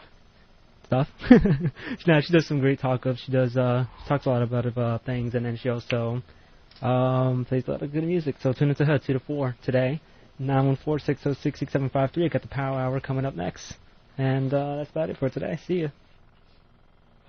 I like how you started singing with the song. Is that an Eminem song you were singing to? Yeah, that was the end of Encore, and I can't believe I even freaking did that. Good time. It was good. Holy yeah, shit. it's pretty amazing. You listen to that show. Remember the scene when people were jumping out of the windows during the Depression? That was really horrible. Really, really bad. Yeah. What's next? Yeah. Well, we got What's the report next? on sarcasm, I guess. Next. Here's a report on sarcasm. You play that radio show and someone says, that was good. That's the end of the report. Yeah, it basically sums it up. God, this guy has no self-esteem whatsoever. I know, and we're just justifiably so. I feel bad for him. Did you ever work like for a guy named Pereno or something? You seem like beaten down. Hey, Mark Pereno. All right, why don't we get this report in, Anthony? Yeah, let's get this done. All right, let's get this over. Let's hear. By the way, Ricky's take on sarcasm. This will be your last appearance on our show. So make it good. Go out in a blaze of glory, please. All right. All right. Let her rip. Make believe, you're in a classroom and you actually have to do an oral report on sarcasm. That actually makes it worse, though. But okay. You want to be radio, so you gotta. Yeah, I mean, this should be no big deal. You okay there, Ricky? You look like you're freaking out. Oh, hell yeah, man! I'm freaking nervous right now. Why? Oh yeah. I don't know. You're doing good. Now he's saying freaking. Yeah, because I little potty mouth. Mom might have heard that. Yeah. No, she doesn't know how to operate an XM radio thing, so. Oh, good. See, I'm stupid. All right, that's nice. She's castrating and stupid. Very nice, Rick. Well, at least we know where you got your stupid part from.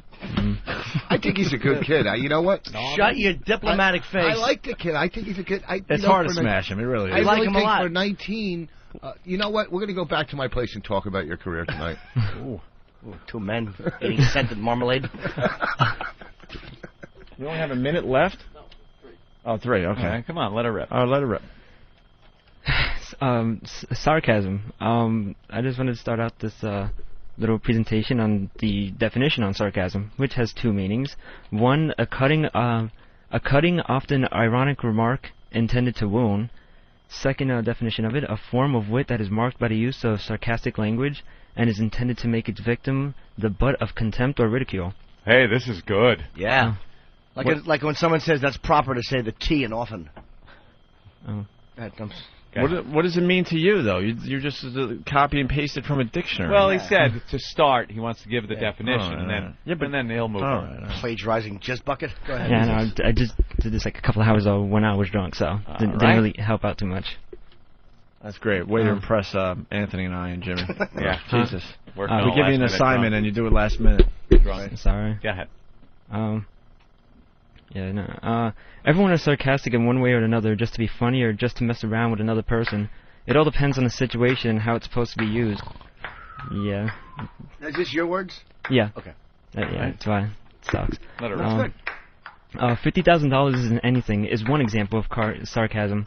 There are some times when sarcasm is used, but you can't really tell. Wait. $50,000 is an Opie line that made sense. Yeah, but explain that. Why is that? Yeah, I keep going with it. The example I said before about Opie saying to Jim that $50,000 isn't really anything wasn't obvious sarcasm, but there were people that thought that him saying that without a second thought may not. No, you can curse it, settle it. Yeah, I know, but yeah, you might as well curse. You need a drink? No. To loosen you up a little bit? No.